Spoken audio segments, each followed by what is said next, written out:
Penguin Random House presents Make Epic Money, written and read by Ankur Warikoo.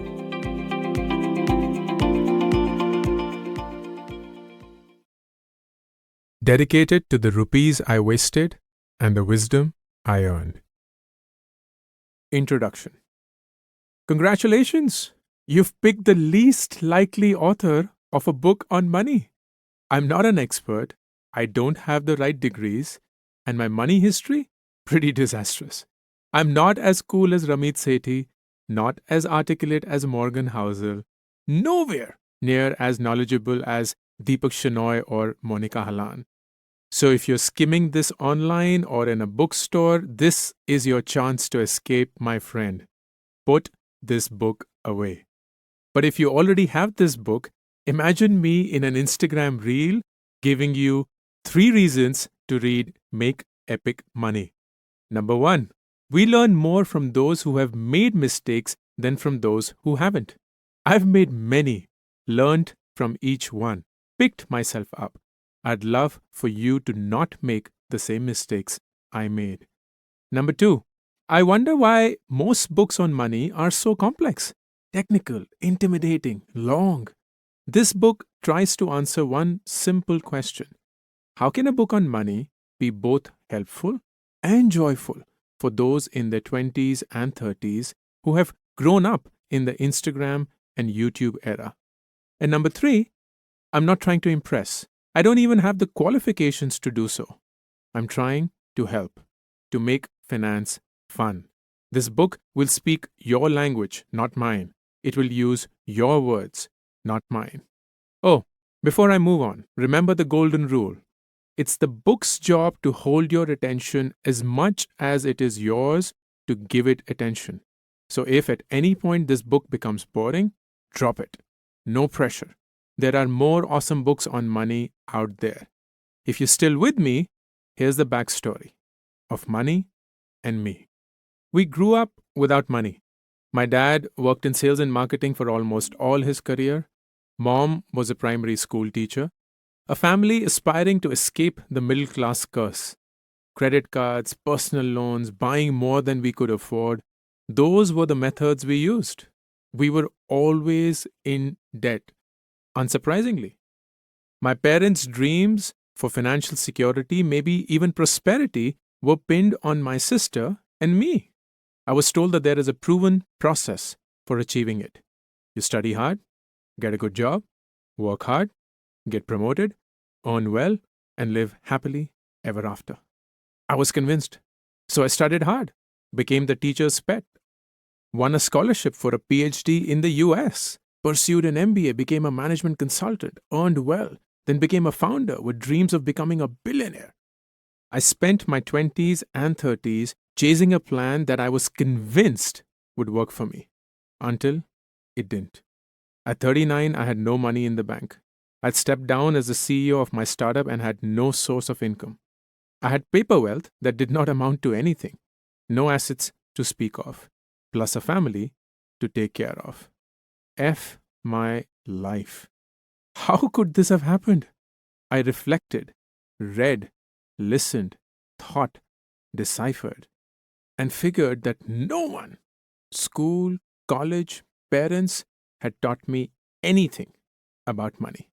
All that I was taught was how to earn a living.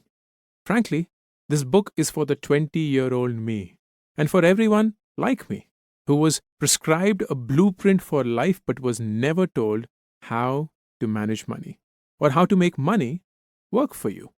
Make Epic Money has a simple message. Your background, insufficient knowledge, limited experience, lack of expertise, these are not the things that hold you back from making money, from building wealth, from living the life you deserve. What holds you back are your deep-rooted beliefs.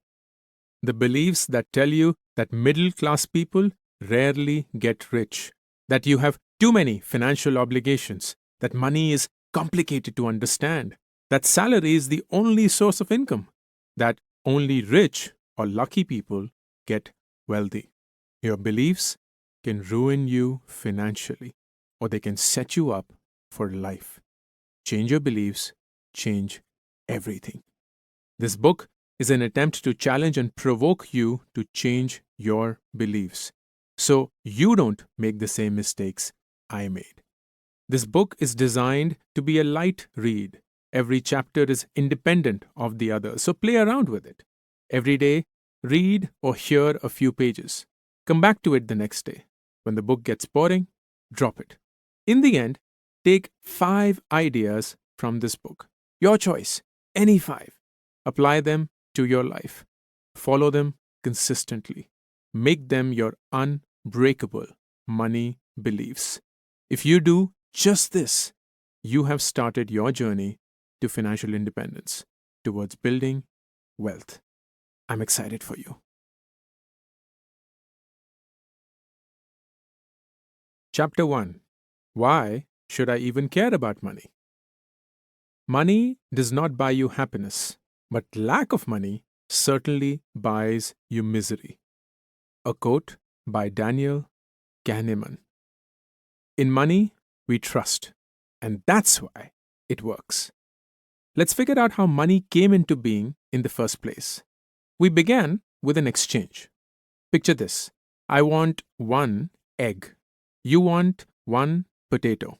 And we agree to exchange, or barter if you want to be fancy. Simple enough? But at some point of time, eggs became really valuable. Now to get 2 eggs, people want 7 potatoes in barter. Okay, but what if I want only 1 egg? That will exchange for 3.5 potatoes. What's the deal with the fractions, bro? No one else will trade for half a potato. And what if I want 50 eggs? I have to lug around 175 potatoes? That's inconvenient. Then came along a wise dude, and he said, give me your potatoes and I'll hand you some pieces of paper.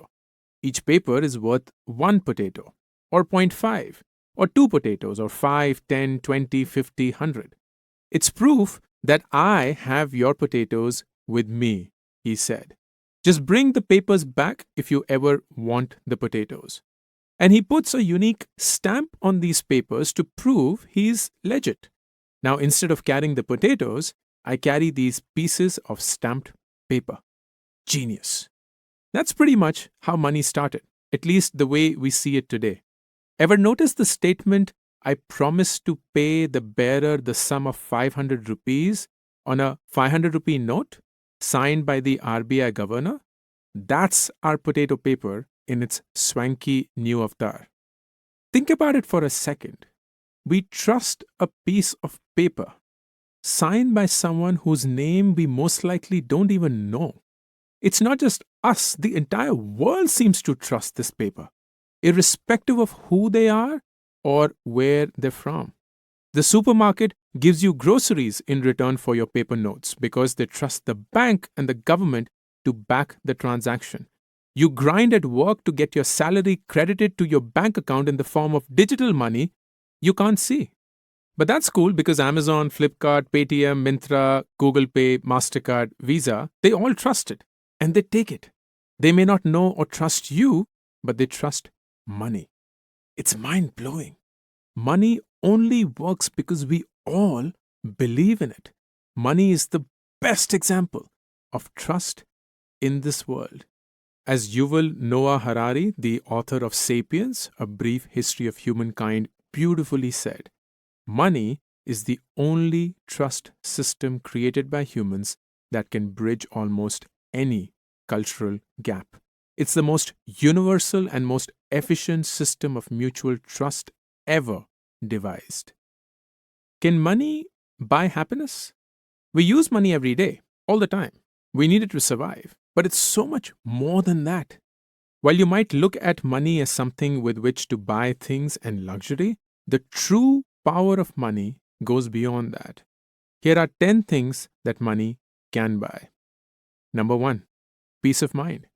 Knowing that school fees, EMIs, salaries are covered. Knowing that everyone you're responsible for is taken care of. Number 2, health.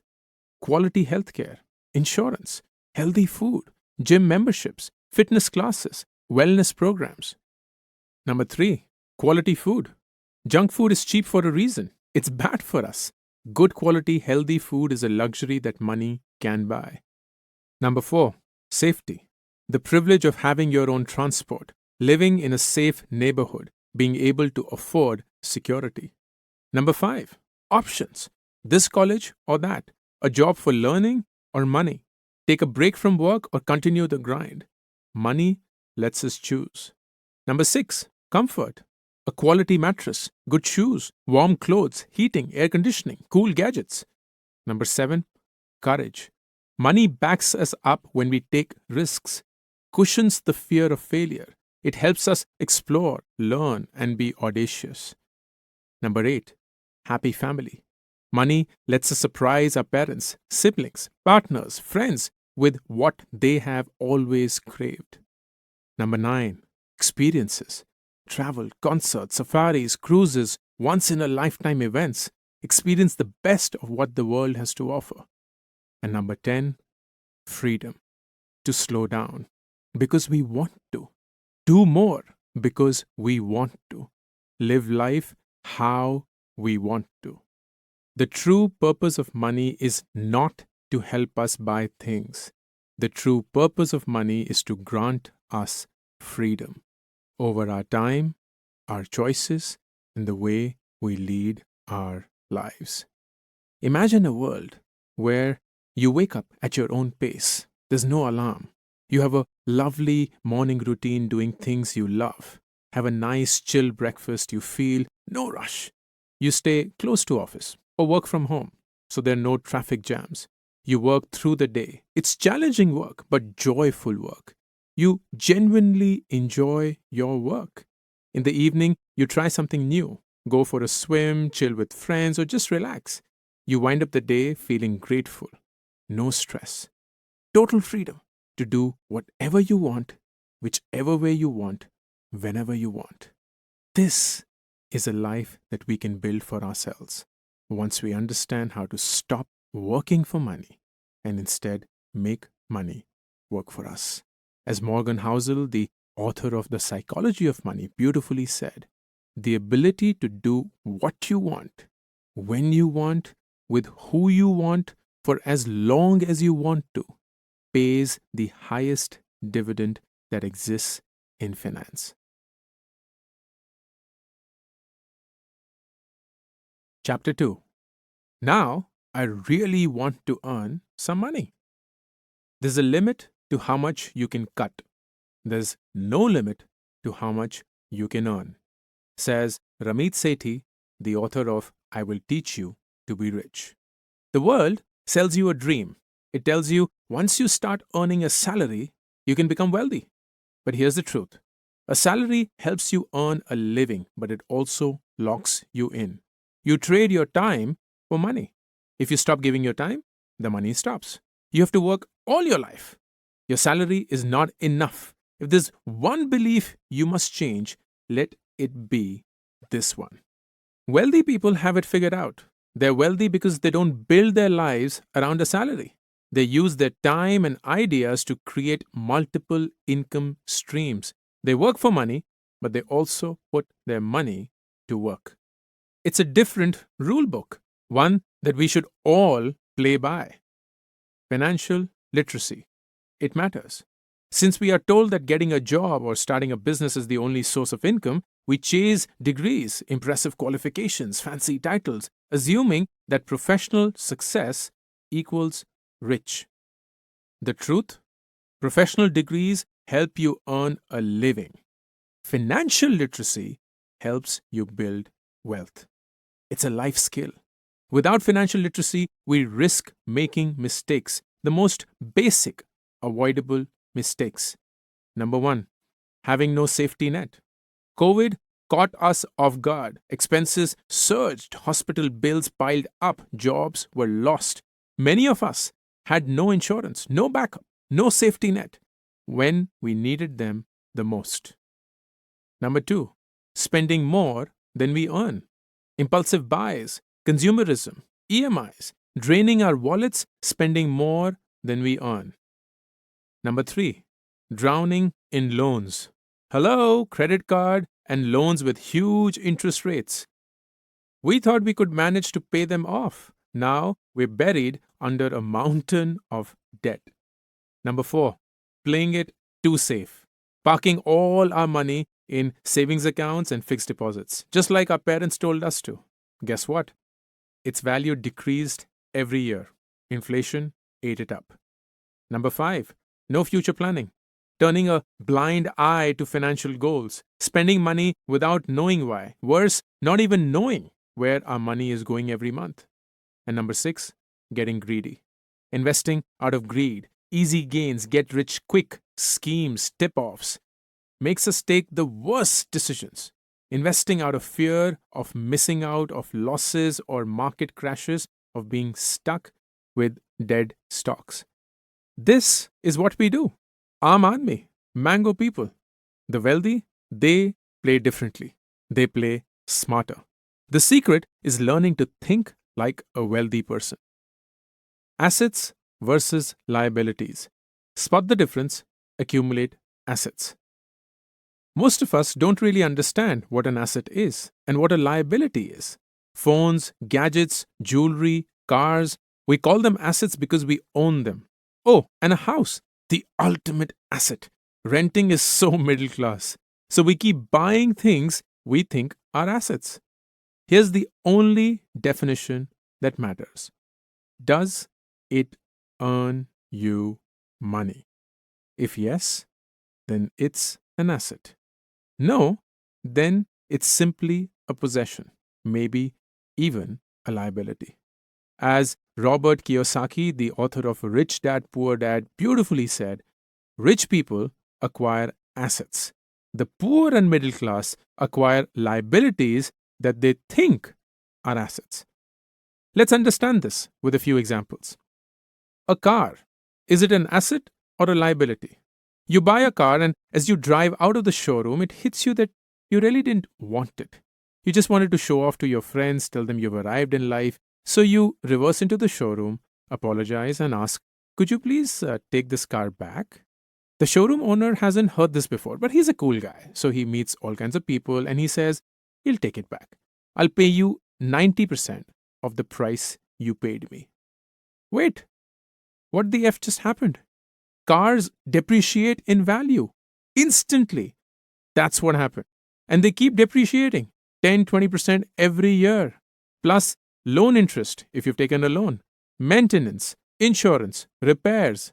Sorry, your car is a liability. You have to keep spending on it to own it. That doesn't mean one shouldn't own a car. Please do. It is your money. Enjoy it. But don't confuse it with an asset. It doesn't make money for you. What about a house? A house feels like an asset.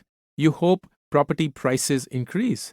But if you live in it and don't intend to sell it, it's not earning you money.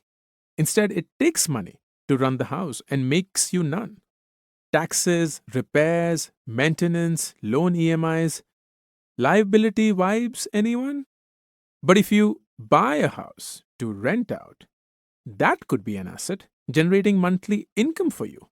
Your dominant goal with your money and time should be to build and buy assets, things that make you money.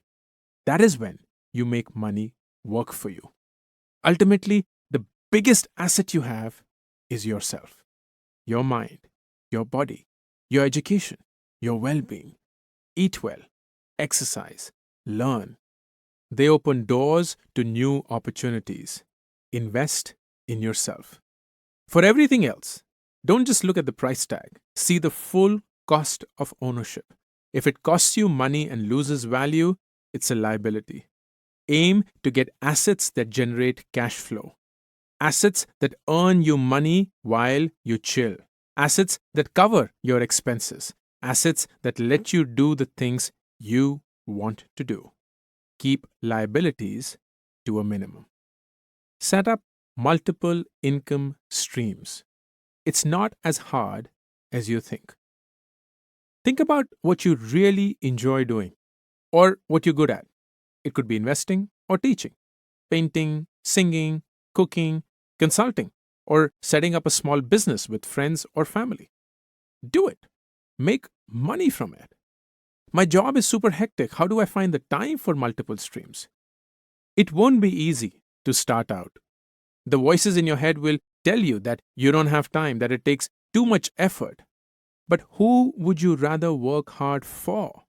Yourself or someone else? So start. First, stay in your current job. Use your salary as a safety net. This way, there's no pressure to make money off your other income streams from day one. Then take out time from your day job. Early mornings, nights, weekends, holidays. Devote that to building or buying assets. The ultimate goal is to move towards a passive income stream where you don't have to spend your time to make money. Instead, your knowledge, your skill, your process, your money makes money for you through your assets. What you're doing is using an existing skill or developing a new skill and then actively spending time to make money from it. And then slowly begin to figure how to do the same without spending as much time. So, in summary, an active income is where you hustle and you earn money for the time you put in. It pays you for the time you spend and the specific work you do. You can have a side job even if you have a full-time job. It's perfectly legal in India. Just make sure that your employment contract allows it if you have a job and that confidentiality isn't breached. It can be converted to passive income after the initial setup if you use the right tools. Passive income, on the other hand, sets up a system that keeps making you money with minimal time investment. It's a self-sustaining income stream, steady, regular income regardless of your active work hours. You earn money while you sleep, literally. Needs setup and initial work. Once it gets rolling, minimum effort is required. Passive income is your ticket to financial freedom. Make it count. For example, you take on freelance projects. Active income would be to use your skills. Maybe you're a graphic designer, a writer, a web developer. Maybe you're good at teaching, baking, cooking, digital marketing. Maybe you're multilingual, capable of translating. Pitch these skills, provide part-time services, get paid. To convert to passive income, consider starting an agency. Hire folks who do the same work that you have done so far. Now they do the work. Your time goes in organizing them, not in doing the work. So even when you're not spending time, work is getting done. Let's say you create content. Active income example would be for you to share it. Choose your platform, start a blog, YouTube channel, social media account, and be consistent. Build an audience, engage with them. Authentic content will always win. For you to convert to passive income, once your content gains traction, money flows. Ads and sponsorships that earn you consistent money.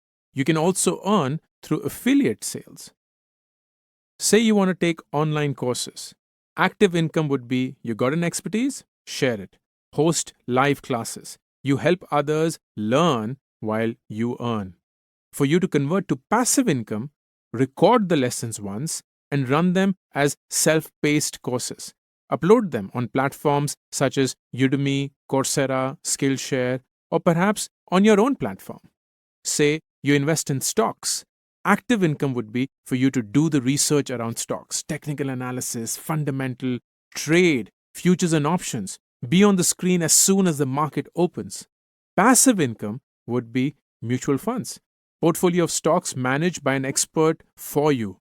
You buy, they manage, and you earn. The performance of companies drives your returns over the long term. Say you want to get onto the property train.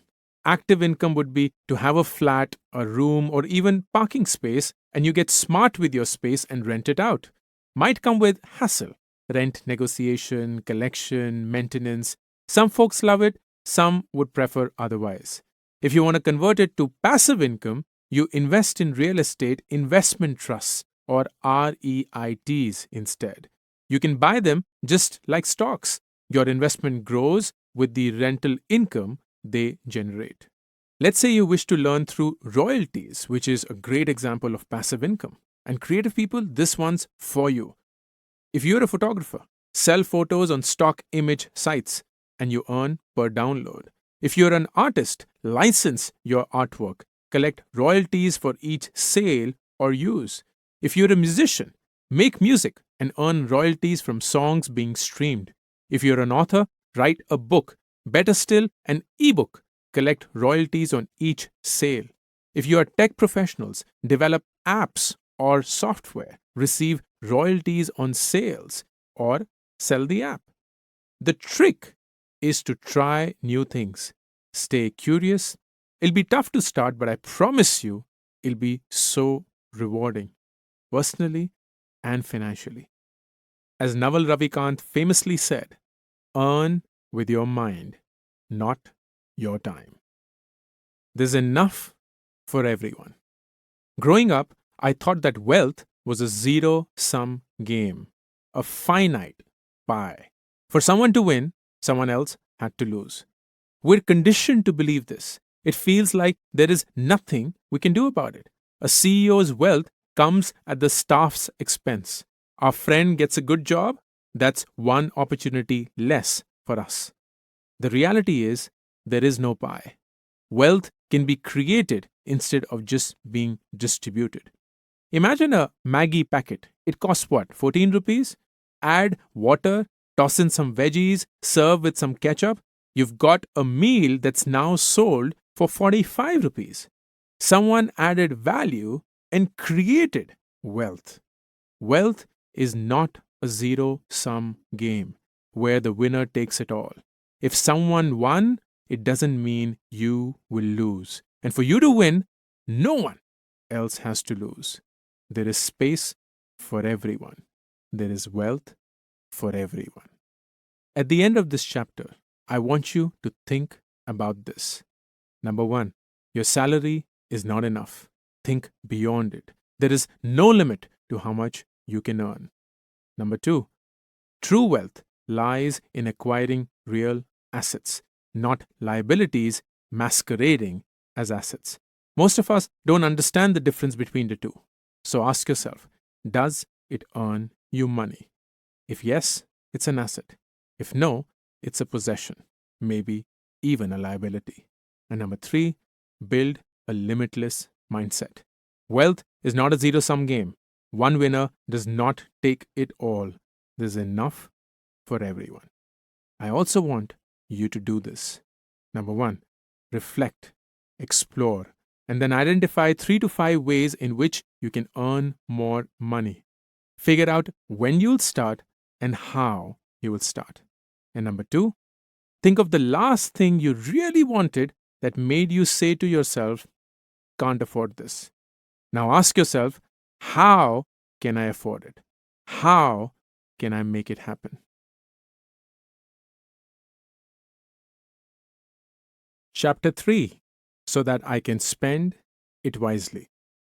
Morgan Housel, in his book The Psychology of Money, wonderfully shared, singer Rihanna nearly went bankrupt after overspending.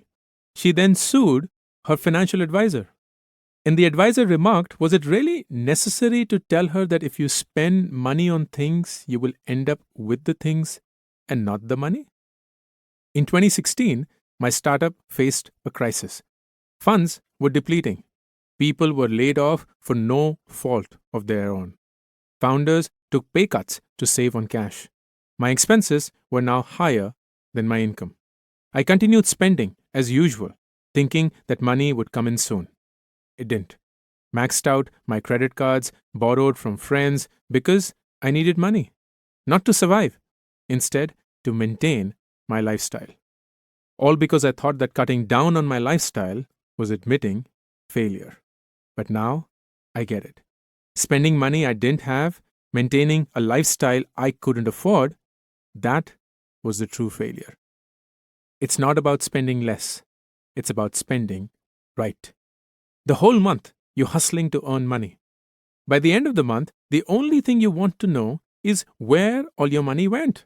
Bills, rent, other expenses. You bought things that you really wanted. You bought things that you didn't want at all. It's all a blur. And on the other side is the guilt, because the whole world's chanting, save, save, save. Here's the truth. You can afford the things you love. Actually, let me say it differently. You should buy the things you love.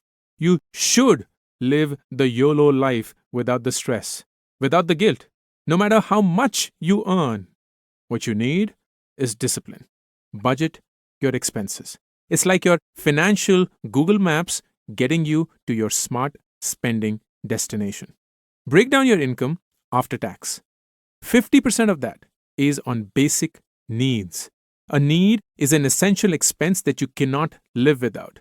Example, rent money, EMIs, food, transport, phone, internet bills, basic clothes, essential subscriptions. 30% of it on your wants, your desires, things you love. Wants are the things you don't need, but instead desire. These are the things you love, the things that make you happy. Weekend getaways, that fancy phone, gadgets, maybe a bike, money to party or eat out. And the remaining 20% on savings to invest so that you build for the future you. And get to the financial freedom at some point. More on this in the later chapters. So let's assume your salary is 20,000 rupees a month. Here's how you divide it. 50% of that goes towards your needs, so that's 10,000 rupees a month. 30% of it goes towards your wants, so that's 6,000 rupees. And 20% goes towards your savings, that's 4,000 rupees. This rule is great when you've just started earning. Do this for the first year or till you receive your first increment. Once you receive an increment or build an additional income stream, flip the 50-30-20 ratio. 50% of your increment goes towards your investments.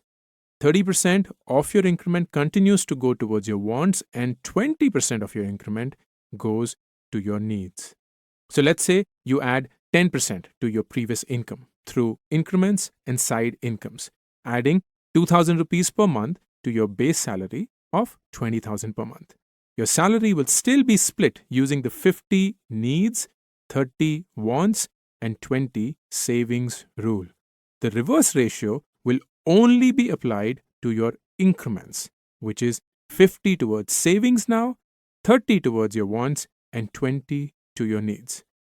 So of the 2,000 rupees increment that you've got, 20% of it go towards your needs, so that's 400 rupees, 30% towards your wants, so that's 600, and 50% towards your investments or savings, and that's 1,000 rupees. So when you add the two, which was your original salary, split into 50 needs, 30 wants, and 20 investments, and your new increment, which is split into 20 needs, 30% wants, and 50% investments, you get your new budget, which is needs 10,000 plus 400, and that's 10,400.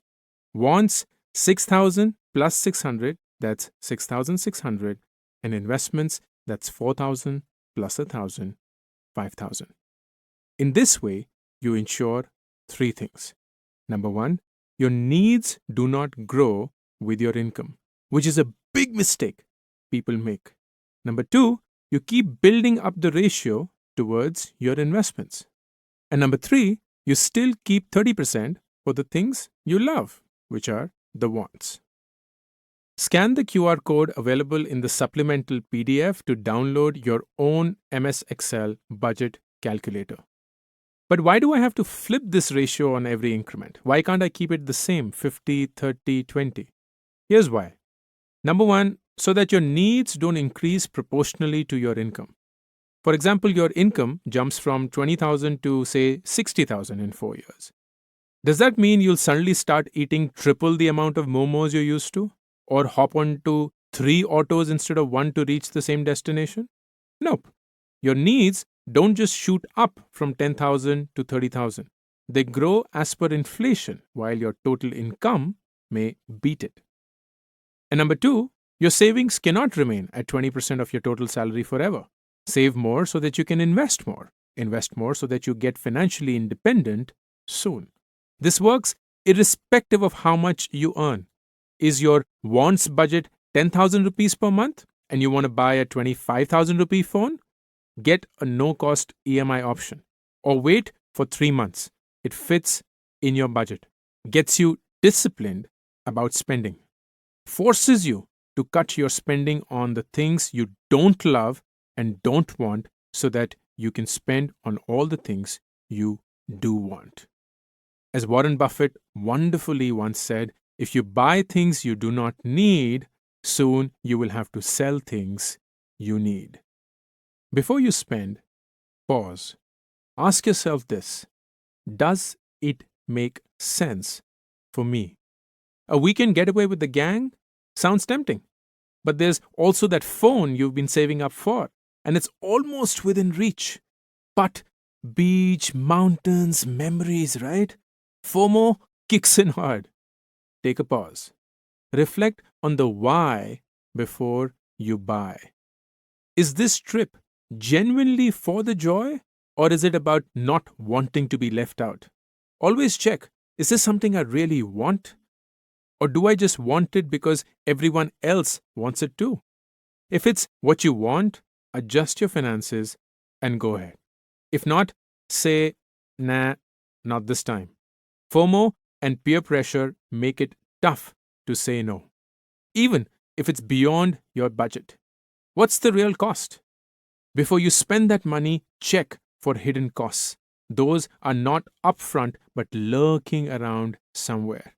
Buying a new car? The ex-showroom price tag is just the beginning. Add costs you don't immediately see: registration fees, insurance, taxes, maintenance, plus rising fuel costs, parking charges. Buying a house? You pay the price, and then the brokerage, registration, property tax, plus the down payment, the interest on the loan, and once you're in, the maintenance kicks in, the repairs. Hey, maybe even your weekend getaway trip will have hidden costs. Renting a car once you're there, or that one beer that turns to 10. Figure out the real cost.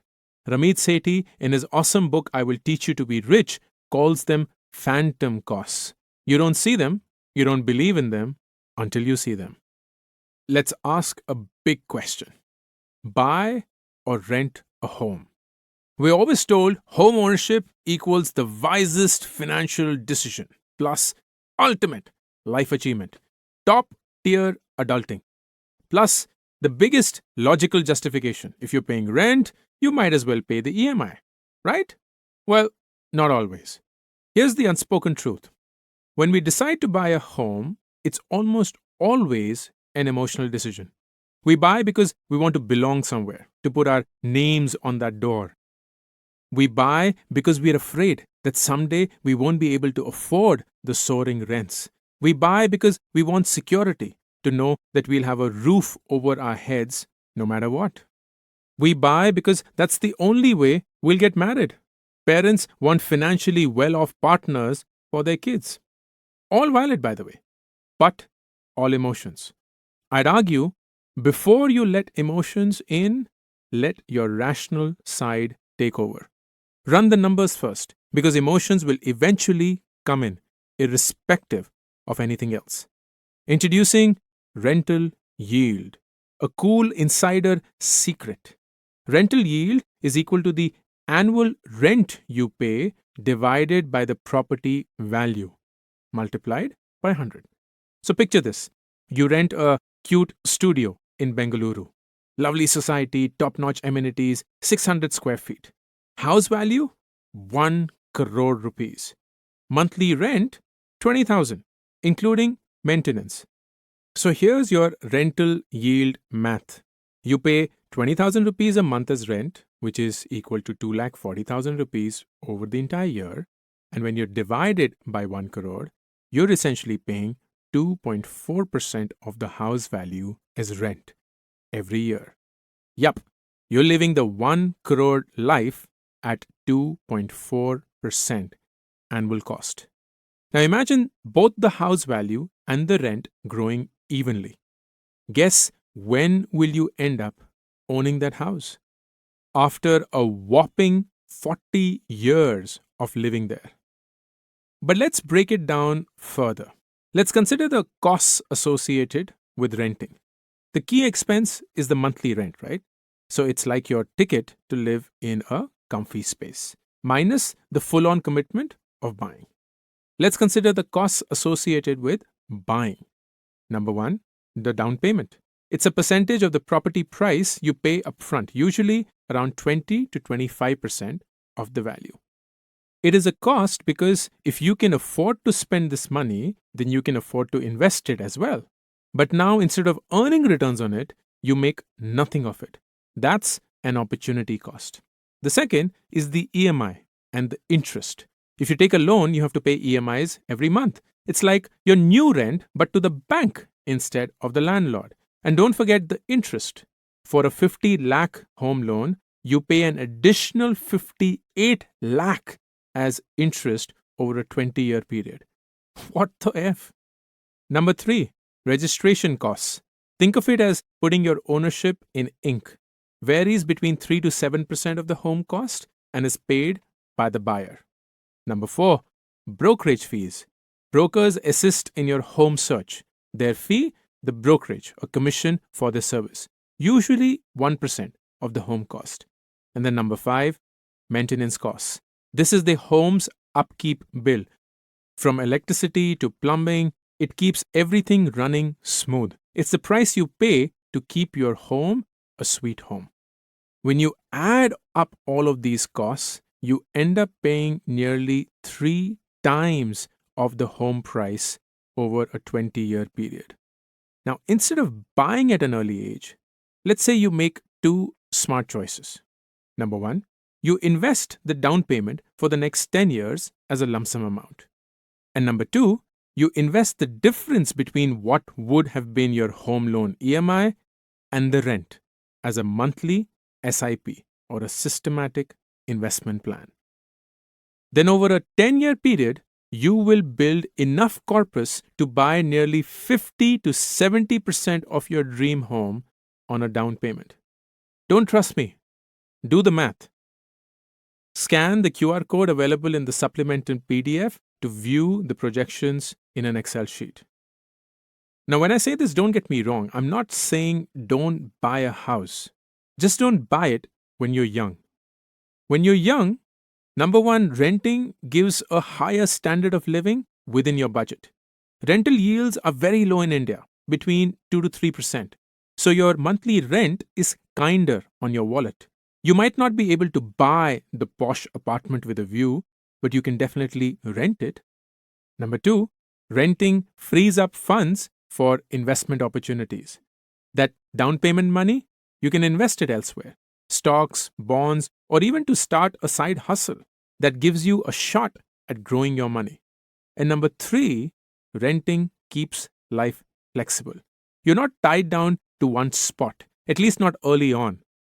Got a job opportunity in another city? Want to explore different neighborhoods? Perhaps even move countries? Renting lets you do it without the stress of selling a house. It's like having a backpack instead of a suitcase. You're ready to move whenever adventure calls. Picture your early 20s. You don't have a clue where you'll end up in a few years. Renting feels like your passport to changing cities, to changing jobs, all without being tied down. Plus, let's face it, cash is always short. Fast forward to your mid-30s. You've got a clearer roadmap of where you want to be. Settling down in a certain city, buying starts to make more sense. Financially, you've leveled up too. That down payment money you invested in your 20s, by now it's grown to a respectable amount. In your 30s, you're also more likely to be able to handle higher EMIs, so you pay less in interest over time. The verdict? There's no one-size-fits-all answer. My parents got their home at 50. I jumped in at 40. When to buy? That's your call. Always. Ultimately, Only you can decide what's right for you. Just make sure it's right for you. Financially, run the numbers. Emotionally, do it only if it brings you joy. Stay away from bad debt. Today, it's extremely easy to accumulate debt. Easily available credit cards, tempting buy now, pay later schemes. Bad debt is any loan that you take for a non essential item or a depreciating purchase. Car loans, credit card, consumer loans, potentially bad debts. Did you know credit cards can hit you with a whopping 35 to 40% interest rate? Compare that to the 8-9% on home loans or 10 to 12% on education loans. Seriously, what the F? Always pay off your credit card bill in full. Don't fall for the minimum amount due trap. Your bank asks you to pay just 5 to 10% of the outstanding balance. Sounds like a sweet deal, right? But the outstanding amount accrues interest. Your debt escalates. Your due payment increases. Plus, your credit rating is affected.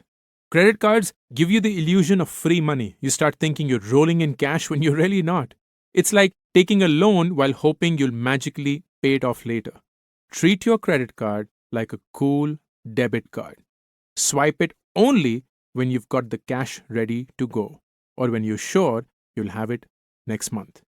Here's how to use credit cards to make you money. Number 1, interest-free loans. Credit cards offer a 30 to 45-day interest-free period. It's like a mini loan for whatever you need. So if you make a big purchase using a card early in the month, invest that amount in a short-term debt fund. You earn some happy money for free.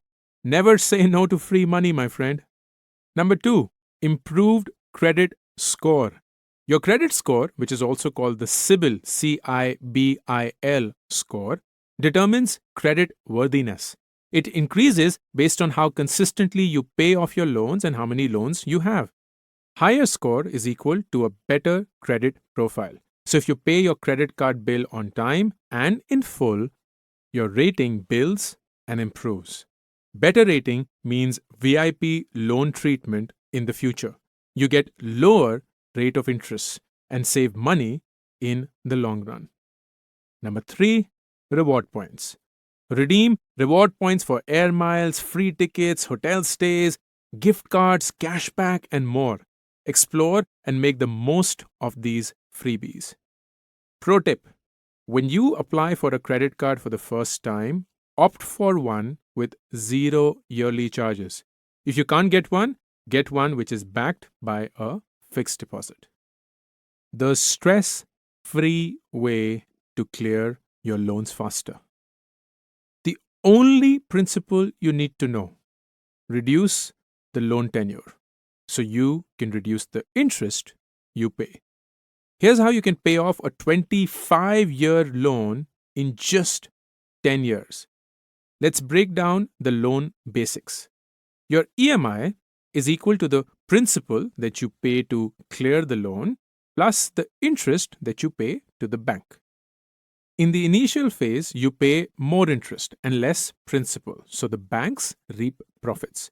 Over time, you pay more principal and the interest declines. The trick is to slash your interest costs as early as possible. There are 2 ways to save interest on loans. Number 1, pay extra EMIs every year. And number 2, keep increasing your EMI every year. So for example, say you've taken a 40 lakh rupee loan at 8% for 25 years.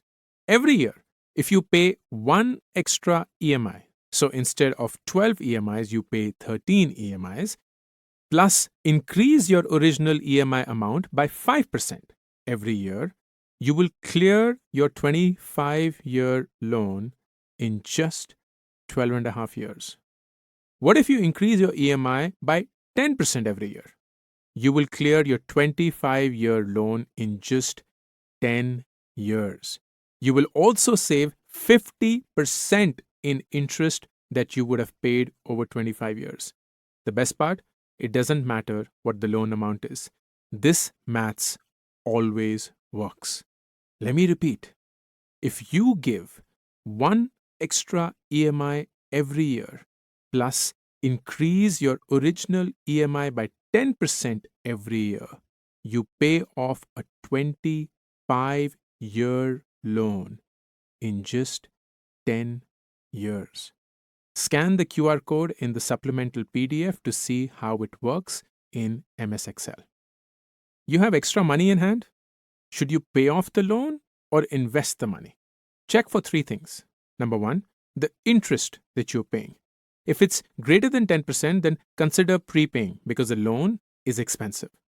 If it's less than 10%, consider investing the extra money in mutual funds. You can potentially earn a better return over a period of time. Number two, check how old the loan is. If it's more than 75% lapsed, do not prepay, because in this case, you're paying more of the principal amount than the interest. If it's less than 75% lapsed, consider prepaying. You will save on interest. And the third thing to check for is the outstanding amount. If it's greater than the extra cash you have, pay and reduce the term of the loan, but not the EMI. If it's less than the extra cash, pay in full and close the loan. Are you severely in debt and you've got multiple loans? There are two simple methods to handle them like a boss. The first one is the maths-driven avalanche method. In this case, you rank the loans in decreasing order of EMIs and you pay the highest EMI loans first, then move to the smaller ones. Since you will pay off the highest loans first, you will save a lot of interest. However, if the highest EMI loan is also a long tenure loan, the process could be long and discouraging. The second method is the win-focused snowball method, where you rank the loans in increasing order of EMIs, and you start with the smallest EMI loans first, then move on to the bigger ones. Leaves you with a feeling of progress. It's like trying to lose weight. Seeing some movement on the scale gets you hyped to watch your diet and exercise, and that's true for loans as well. However, you pay more in interest overall. Are you not sure of which one to pick? We have a QR code that you can scan in the supplemental PDF that will test each method for you in MS Excel. Here are some bonus tips to pay off your loans faster. First, extend your loan duration. When you ask for more time, your monthly payments reduce. Use the extra cash to pay the principal of young loans where interest is still high. Number two, refinance expensive loans. Pay off high-interest loans first, then focus on the small fries. For instance, ditch that hefty 40 to 50% credit card interest. How? Swap it for a personal loan at 13 to 16%. Use it to crush your credit card debt, then tackle the rest. Number three, keep loan installments under 30% of income. Don't let it exceed this. Stick with the 50-30-20 budgeting rule and you will never misstep. And number four, settlement as the last resort. Negotiate a lower debt amount to clear your loan. One major downside here, it permanently damages your credit rating. Getting future loans becomes challenging. Mark Cuban wonderfully once said, "Pay off debt first. Freedom from debt is worth more than any amount you can earn." As we reach the end of this chapter, I want you to think about this. Number one, budget. From your income after tax, 50% goes to basic needs, 30% for wants, desires, things you love, and 20% for investing. Flip the ratio on any increment or side income you get. 50% to investments, 30% to your wants, 20% for your needs. Budgeting forces you to distinguish between essential spending and discretionary spending. It encourages you to cut spending on things you don't love so you can spend on all the things you do. It compels you to save and invest for your future. Number two, before making any big money decisions, run the numbers. Consider all the costs associated, including the hidden costs. Check if it aligns with your long term goals. And do it only because you want to, because it's right for you. Forget YOLO, FOMO, and peer pressure when it comes to money. And number three, don't get tangled in credit card debt. No minimum payments. Please treat your credit card like a debit card. Swipe only when you have the cash. As an action item from this chapter, I want you to do this. Number one, take stock of everything. Let's start with your yearly income. How much salary do you make? Other forms of income could be rent, could be side income. What is the interest that you earn on FDs, etc.? Any other income that you have. And by virtue of that, what's the total income you earn? Then let's move to your yearly expenditure. What are your expenditures around needs, EMIs, rent, utilities, travel, food, etc.? What is your expenditure around wants? Phone, eating out, travel, car, bike, etc. How much do you end up saving or investing every year? And by virtue of this, what's your total expenditure? And then finally, you calculate the share of every expenditure category. And then you find out how much do you spend on needs, which is the needs expenditure divided by the total expenditure. How much do you spend on wants, which is the wants expenditure divided by the total expenditure? How much do you spend on savings and investing, which is the savings or investments that you make divided by the total expenditure? And what is then the current proportion of needs is to wants is to savings? Then take stock of your bank accounts. Note down how many bank accounts do you have, and also how much money you have in each of them. Then take stock of your debt. Note down how many loans you currently have, how much of the loan amount is due, and how much time is left. Note down how many credit cards you have. What is the outstanding amount on each card? Then we take stock of your investments. Write down all your investments so far and their approximate value. Include gold, mutual funds, stocks, FDs, real estate, all of it. You may not have all the exact numbers, but that's okay. Approximations will do.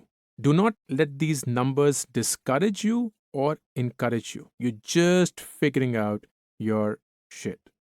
Then, number two, let's understand your financial well being. So, you calculate your total assets. This is a sum of all your investments and money as of today. You calculate your total liabilities. This is the sum of all your outstanding loan amounts plus credit card bills. And you thus figure out your net worth, which is your assets minus your liabilities. Then we move on to number three and reflect. Note this down. Was it easy for you to figure out your financial data? Are you on the right track to where you want to be? What are three things you're doing well? How can you do more of them? What are the three things you can improve on? This is just a thinking exercise. There's no judgment, no panic. It's all good. And then finally, number four, we act. We create a monthly budget sheet. You can scan the QR code in the supplemental PDF for an easy budgeting tool in MS Excel. Use it to track how much you spend, save, and invest. Start with at least 20% savings. As your income grows, ramp it up to 50%. You then pay off your loans faster. Pay one extra EMI every year. Increase your EMI every year, say, by 10%. This reduces a 25-year loan to just 10 years. And then finally, clear your loans, especially the high interest ones, as fast as you can. Refinance all credit card debt with a personal loan. It's much cheaper. Extend loan duration of old loans to reduce their EMI. Use the extra cash to pay off young loans faster. Settle as the last resort. This dents your credit card score forever, though. Chapter 4. But people tell me I should save. If you don't build the habit of saving while your salary is small, you will never be able to save when you begin to earn more. For 10 years, I took a below market salary. Instead, I opted for equity in my startup. Intentionally, I paid myself last, gambled on equity, but ignored savings, convinced it would give me much higher returns. When things didn't work out as expected, I was cash strapped, with barely enough to get by. When I needed money the most, I found myself with the least. Saving isn't sexy. We should save. We get it. For the future, for our marriage, for our kids, for retirement, blah, blah, blah. Heard it all before. Yet, we don't. Because saving isn't sexy, or fun, or exciting. It's boring. The future seems so far off. Our goals seem so far off. Retirement? I haven't even started earning properly yet. And we're not making enough money. And we're missing out on life. Our friends are putting up reels of sundowners in Goa. Why should we save? So we postpone saving. We'll start tomorrow, next month, next year, just not today. But we should save because life is crazy. Almost like a Bollywood movie. One moment, we're happily dancing around a tree. Next moment, we're hit by a flying coconut. Medical emergencies, job losses, lawsuits, unexpected death in the family. Also, because we have dreams. That house, that car, that fancy vacation, kids' education, plus a retirement one day. Our money today has to pay for our desires tomorrow. Andre Agassi, in his beautiful book Open, says, life will throw everything but the kitchen sink in your path, and then it will throw the kitchen sink. It's your job to avoid the obstacles. Savings give you the ultimate FU power. The power to walk away from a job you hate. The power to handle a medical emergency without depleting your reserves. The power to get a better interest rate on a loan. The power to move into your own place. The power to live life on your terms. You don't have to give up what you love. Saving does not equal stopping spending, sitting at home, being miserable. Once you've decided how much you want to save, spend the rest on whatever you want with no guilt. How do I start saving? Unless you know why you're saving, you don't know how much to save. If you're just saving, it's a random number. If you don't hit it, you don't care. So the drinks are always on you. You're always up for Zomato, Swiggy, always ready to take that holiday. There's nothing stopping you. So whatever you earn will always be little. Whatever you spend, you'll always feel guilty. Whatever you save and invest, you'll never know if it's enough. You'll keep chasing money all your life. But if you're saving for a vacation or saving for a house, the goal gives you purpose. It sharpens your decisions, reduces temptations, brings focus. Small difference, big impact. So set your goals. Know how much each one will cost. Begin with list your goals. When do you want to achieve them? Long-term goals, which are typically more than 10 years out. For example, kids' education, retirement, down payment on a house. Medium-term goals, which are typically goals you want to achieve in 3 to 10 years. This could be an international vacation or further education, marriage, buying a car. And then short-term goals, which are usually less than 3 years. Building an emergency fund, buying insurance, going for a domestic holiday, buying a phone. Once you've determined these goals, figure out how much each goal will cost you. So you quote an approximate current price for each goal. The price won't stay the same forever though, because inflation, the rate at which prices for goods and services rise over a period of time. So you calculate the future price of your goal based on the time frame you've set. Assume an annual inflation rate of about 6%. So for example, if your goal is to get married in 7 years and you need 10 lakhs, Assuming 6% annual inflation, the final cost after 7 years will be 15 lakh rupees. So the net result will be like a table where you have a column for your goals, a column for in how many years will you hit that goal, then a column for your current cost of that goal, and then according to the inflation and the number of years, what is the future cost of each goal. To visualize this table, we've attached a screenshot of something which could be a goal for you in the supplemental PDF. Go take a look. And once you have your goals and the cost that these goals will cost you in the future, you build the saving mindset. Your target should be to save at least 20% of your salary. Remember the 50-30-20 budget rule? 50% of your salary on your needs, which are essential spends, then 30% of your salary on your wants, desires, because hey, you have a life, and then 20% of your salary on your savings, and thus investments for your short, medium, and long-term goals. And you save first and spend later. Most of us think that saving is income minus expenses.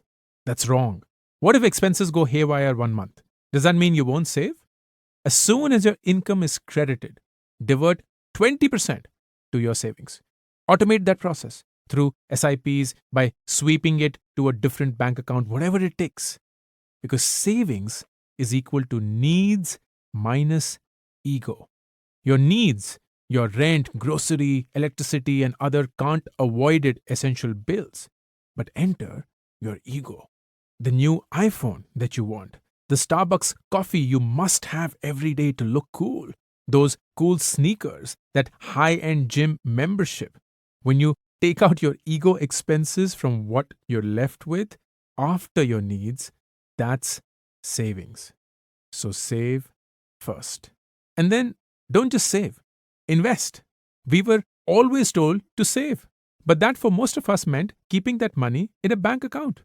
No, we save to invest, not to let the money rot in a bank account. These investments will generate returns to cover your short, medium, and long-term goals. And where to invest is just as important as how much to save. Savings means nothing if you don't invest wisely. That doesn't always mean investing where you get the maximum returns. It means understanding how different investments work for different goals. Mix and match to hit your goals. We will cover this in detail in the chapter titled, But What I Really Want is to Grow My Money. But for the time being, scan the QR code available in the supplemental PDF to download an MS Excel budget calculator that auto-generates all of this saving based on the goals you've set. Here are 13 tips to help you save more. Number 1, budget. It's boring, but effective. You can't improve what you don't measure. Minimum 20% of your income has to be saved every month, every year. Number 2, automate your savings. If we have money in the bank, we tend to spend it. It's not always easy to do the right thing. So make the right thing easy. Automate. Sign up for as much EPF deduction as you can so it never reaches you. Do monthly SIPs and don't stop them. Open a separate investment account. As soon as your salary hits, sweep your investment amount to that account. Number 3, the 30-day rule. If you really want to buy something big, wait for 30 days. Chances are you'll decide you don't need it. Number 4, try a fortnightly money fast. Once a week or fortnight, don't spend on anything. Anything. Spoiler, this will require some advanced preparation. Food? Take fruit from home. Ride to work? Carpool. Coffee? Your office coffee machine was made for this non-spending day. Number 5, choose debit or UPI over credit cards. Debit or UPI is money you actually have. Credit cards give you the illusion of money that you may not actually have. If you don't have it, you can't spend it. Ha! The best part, it's free, while a lot of places still levy a surcharge on credit cards. Number 6, use credit cards only if you have 100% of the money. Because credit cards can be a good thing. 30 to 45 days of an interest-free loan, improved credit rating if you make the full payment every month, and rewards and vouchers. Who doesn't want those? But only if you have the full amount. Number 7, make shopping lists and stick to them. It's a fact. A list makes us stick to it. Do this even if you're buying online. Number 8, rent if you're not a frequent user. Nowadays, everything is on rent, be it cars, gadgets, or gowns. So don't buy things you wouldn't use frequently. In our parents' time, renting was shocking. Today, the mantra is reduce, reuse. Do that. P.S. I rent my camera lens. The ones I like are insanely expensive, and I pay peanuts to use them for 7 days a year at most. Number 9, buy bigger sizes. Bigger sizes tend to be cheaper per unit. If you have the storage space, buy larger packs, particularly non-perishable items. Number 10, use deal or discount sites. Use deal and discount sites as much as you can. There's no shame in it. It just means that you respect your money, and your money will start to respect you back. Number 11, pay off your loans faster. Early repayment saves on interest. For example, pay one extra EMI per year, so 13 instead of 12, and increase that EMI by 10% every year. A 25-year loan reduces to just 10 years, and you save 60% on your interest amount. We spoke about this in detail in the chapter titled So That I Can Spend It Wisely. Number 12, buy life insurance when you're young. You pay a lower premium and get longer coverage. Why wouldn't you save on something so fundamental?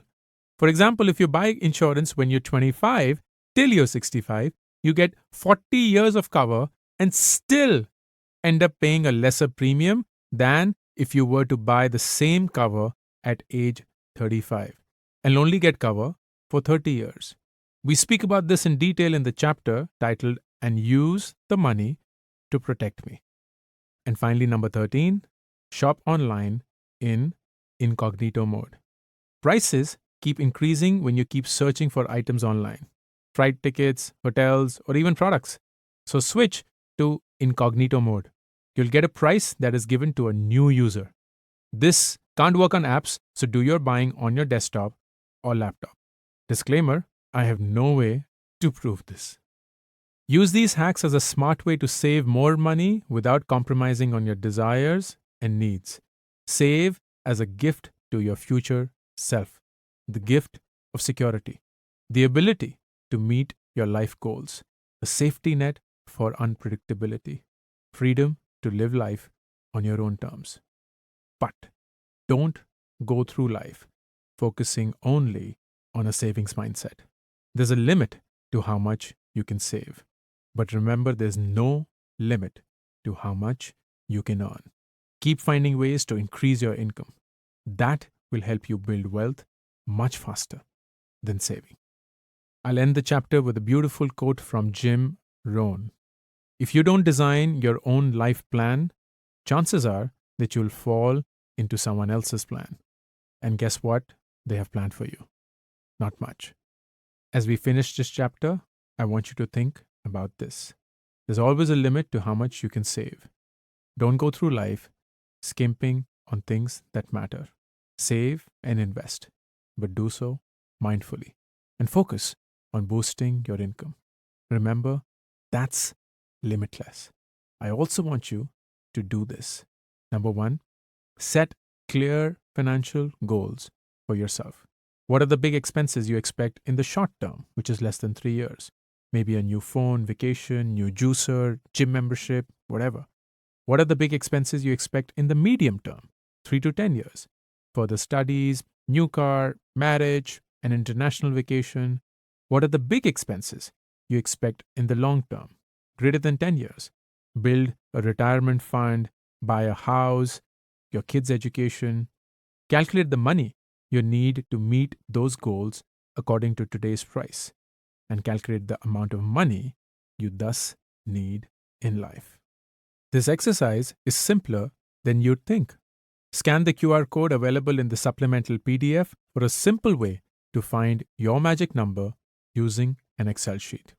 Next, check, are you saving at least 20% of your salary? If not, what are the steps you can take to increase your savings? And then finally, get that money out of your savings account and invest. Saving is meaningless without investing wisely.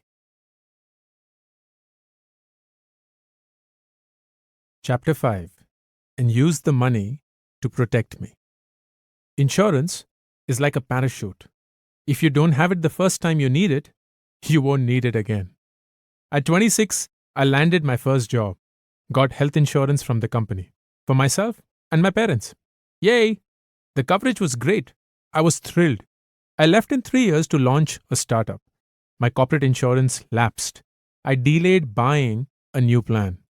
Big mistake. One evening, my dad experienced horrible stomach pain. He was diagnosed with severe pancreatitis. After a week-long hospital stay, we saw the bill, 2.4 lakh rupees. I was shocked. Stupid me.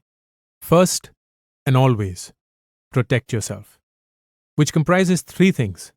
Number 1, get health insurance to keep you steady amid surprise medical emergencies. Number 2, get life insurance for when the unimaginable occurs: death, disability, accidents. And number 3, build an emergency fund for everything else. Let's start from the beginning. Insurance. Insurance is a deal that you make with a company to give you financial protection in case shit happens. Think of it as a small token amount you pay to receive a huge sum of money should you need it. Premium is the small token amount that you pay every month or every year to provide yourself with the safety net. And cover is the maximum amount you can avail when the need arises or the event for which you have taken insurance happens. Let's talk about health insurance. Protection against surprise medical bills. The best age to get health insurance? Your 20s. Starting early is boss level thinking. Here's why. Number 1, low premiums, high cover. Get this, when you're young and hopefully bossing your health game, your chances of hospitalization are lower. So insurance companies cut you a killer deal. You pay less and you get better cover. Number 2, you get a no-claim bonus. If you don't claim health insurance, many insurers reward you with a no-claim bonus. It's a discount or an increase in coverage that piles up over the years. When you're younger, chances are high that you will get the no-claim bonus. Because, hey, youth. And number 3, lower rejection rates. You're less likely to be rejected due to pre-existing health conditions. As we age, health issues can arise. Getting coverage while young ensures you're shielded from potential old people problems. How do you decide the coverage you need? It's hospital days per year multiplied by the hospital room rate. Assume the number of days you might spend in a hospital per year. A good personal ballpark is, say, 10 to 15 days. Now check the minimum hospital rate in and around your city, say 25,000 rupees per day. Crunch the numbers. Days multiplied by rate equals your tailored coverage. In the example above, 10 days into 25,000 rupees, a coverage of 2.5 lakhs. For your parents, consider around 25 to 30 hospital days. So 25 to 30 days into the rate is equal to their coverage. Family floater plan sounds like a sweet deal. Yes or no? Not always.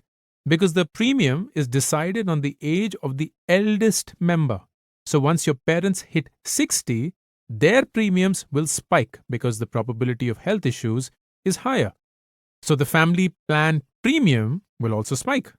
Parents also tend to clock in more hospital visits. They deserve a plan that's customized to their specific needs. So here is a better approach. One plan for you, your spouse and your kids, and a different plan for your parents. What if you already sorted with corporate health insurance? You still need personal cover. Here's why. When you switch jobs, your corporate cover ends. So does your no-claim bonus. All that healthy living for nothing. Plus, the waiting period for pre-existing diseases, also called PEDs, is reset. It starts all over again. In India, You can have two health insurance plans at once. For cashless payments, only one plan can be used at a time. After the cashless bit, you can use the second plan for the remaining expenses. For instance, your hospital bill is for 4 lakh rupees. Your corporate plan is for 2 lakh and your personal plan is a 3 lakh cover. So you use the 3 lakh from your personal plan for cashless payment and pay 1 lakh in cash, which you claim reimbursement from your corporate plan. Second reason to have a personal plan in addition to a corporate health insurance plan is because most corporate plans have a co-pay option. It's like splitting the medical bill with the insurance company. You usually chip in around 10 to 20% of the cost. The company handles the rest. It's meant to avoid misuse. But with personal insurance, there is no copay. And the third reason is a corporate plan might not include all treatments or procedures. Corporate insurance plans might skip specific medical treatments or procedures because they are the same for all employees irrespective of their needs. With a personal plan, you're in control, tailoring your coverage to match your requirements. No compromise, no shortcuts, just the protection you need. Top 3 things to look out for in a health insurance plan. Number 1, pre-existing disease coverage, also called PED coverage. Make sure your plan covers past health issues. Then check the wait period. How long do you have to wait for PED coverage? Around a year is okay. Any longer is not. Second, no room rent limit. Pick a plan that doesn't put a cap on room costs. You deserve the freedom to pick your room without stress about extra expenses. And number 3, cashless hospital network. Look for plans linked to hospitals that offer no cash bill settlement. Check how many such hospitals are nearby to avoid long drives during emergencies. How to buy health insurance. First off, buy directly or online and not through insurance agents. They've got their sneaky commissions built into the cost, making your policy more expensive. A good place to buy is Policy Bazaar. They've got all the plans lined up for you to choose from, making it as easy as ordering pizza. It's like the Make My Trip or Ixigo of the insurance world. If you're completely clueless, you can choose the services offered by Ditto Insurance. They offer unbiased consultation tailored to your needs. Sadly, none of these companies are paying me anything for this shout out. And here's a pro tip. If you already like a specific insurance company, go straight to their website and make the purchase. Life insurance, protection for the fam. Life insurance is an old people thing. No. Just like health insurance, getting your life insurance when young means lower premiums. Early bird FTW. The sweet spot from 25 to 35 years of age. You get the right blend of coverage and cost. Buy it till your retirement. Think long term. So if you're 25 and will retire at 65, take a life insurance plan for 40 years. It's a safety net for your loved ones, especially if you're the main provider. In case, God forbid, something happens to you, they won't be left in a tough spot. They will have the financial backing to continue their lives. The 3 main plans you need to know about. Number 1, term plan, offering low premium and the highest coverage. It provides coverage for a set period of time, 10, 20, 30 years, and so on. You pay an annual premium to the company. In the event of your death, your family gets a payout. If you stay healthy till the term ends, you get nothing. Sounds like a waste of money. But wait, number 1, you get max cover at the minimum premium, since the company owes you only in the event of death. As of 2023, you pay approximately 11,000 rupees per year for a 1 crore cover if you're around 25 years of age. Number 2, you pay a steady annual premium, but its real value declines over time because it's getting cheaper for you. How? The rising cost of living caused by inflation. The value of the 11,000 will feel like 6,000 a year when you're 35 and feel like 3,500 a year when you're 45. And the last reason, the premium qualifies for a tax deduction under Section 80C. The second type of life insurance plan is called an investment plan, which blends insurance and investment.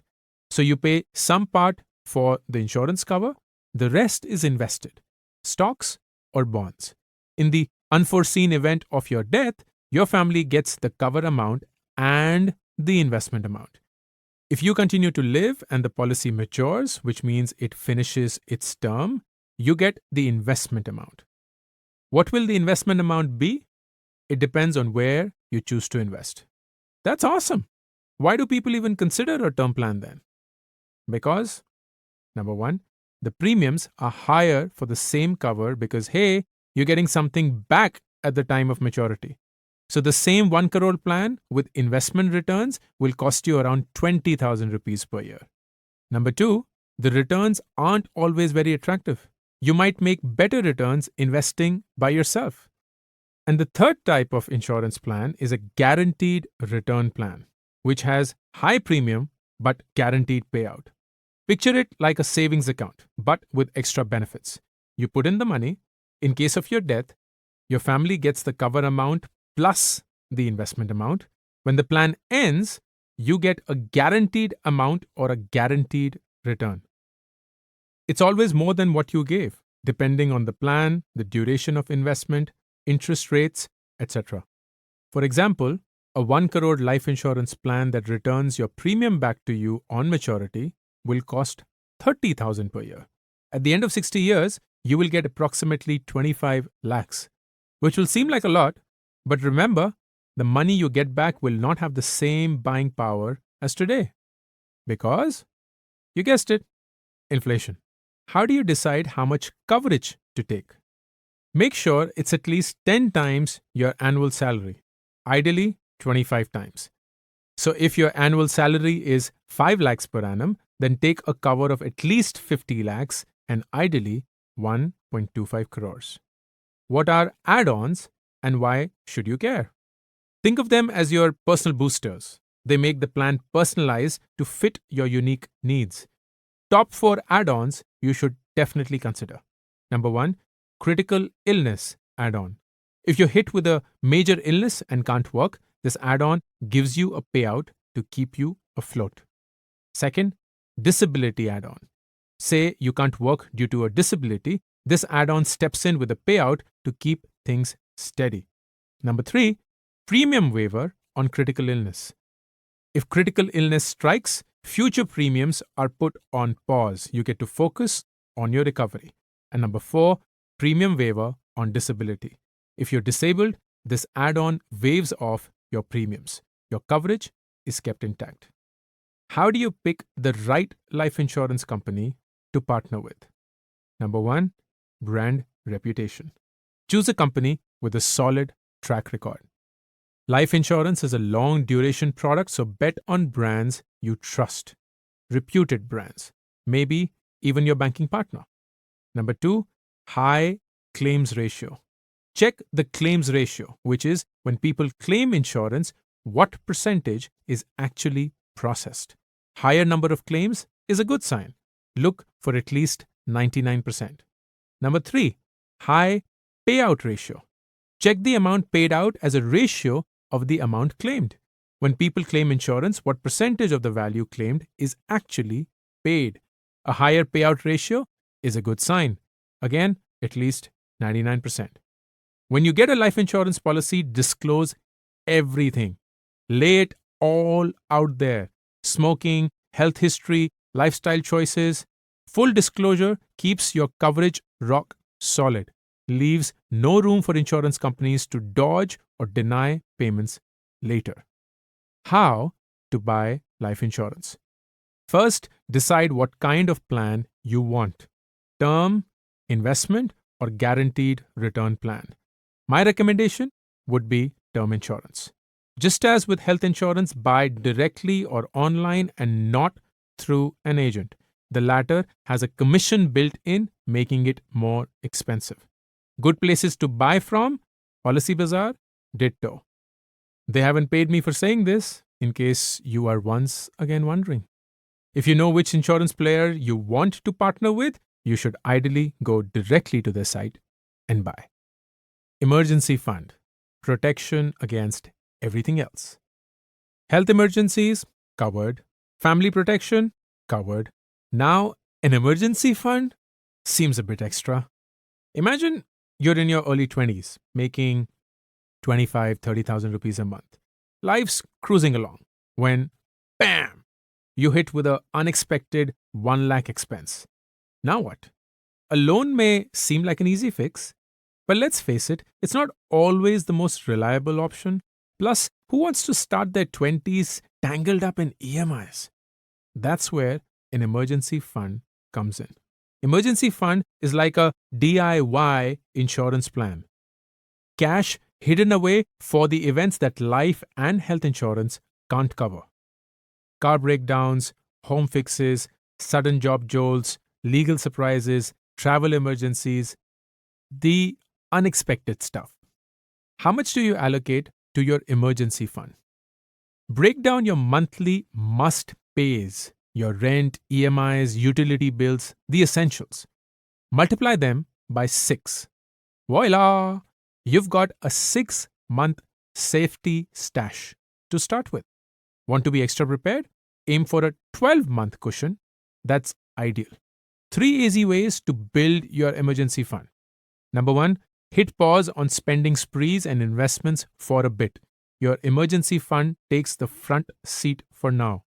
Number 2, unexpected windfall, whether it's a bonus, money from a parent, or a matured FD, dump it straight into your emergency fund. And number 3, create a designated account, separate or as a sub-account, for the fund. Rain or shine, drop in your contribution each month. Where do you keep the emergency fund? Set aside 10% as actual cash. Immediate access. Makes it easy to grab funds ASAP. Then allocate 20% to your bank account. Access it in hours. Opt to keep it in a savings account. Yes, it only earns 3 to 4% on an average per year, but this money is not for growth. It's for emergencies. And then finally, park the remaining 70% in fixed income funds, which can be accessed in 24 to 48 hours. Could be a fixed deposit. Yes, an FD. There. I said it. You're not looking for growth. You just need something that allows for free and fast withdrawal without any penalty. Or a debt mutual fund. Pro tips. Number 1, emergency fund first, investments later. Number 2, keep it bulletproof.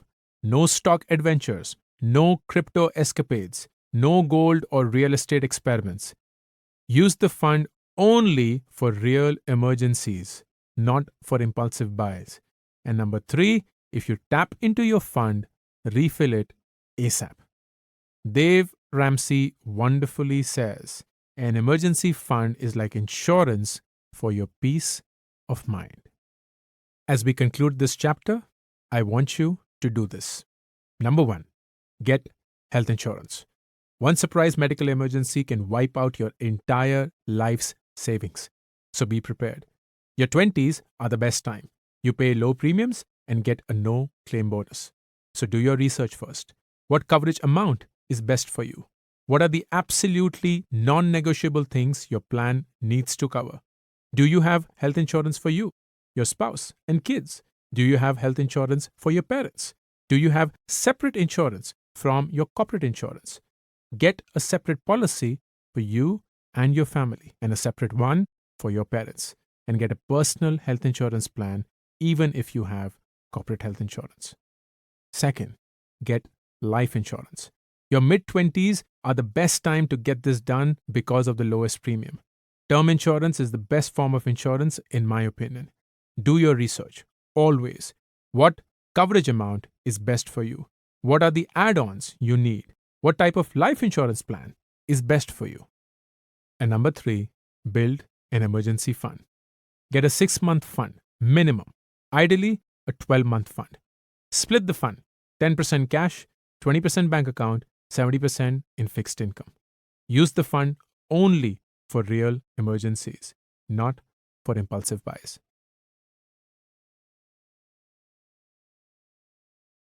Chapter 6. But what I really want is to grow my money. Investing should be like watching paint dry or watching grass grow. If you want excitement, take $800 and go to Las Vegas. A great quote by Paul Samuelson. I assumed that only wealthy people invested. Only they could afford it. Only they had the surplus to invest. So for years, I avoided investing. Once I made more money, then I would invest. Maybe a huge bonus or payout. Then I would invest. I wish I'd known that we don't really have to be wealthy to invest. It's the other way around. We need to invest to get wealthy. I missed my opportunity to take advantage of the power of time. I waited too long. You shouldn't. Earning gives you financial stability.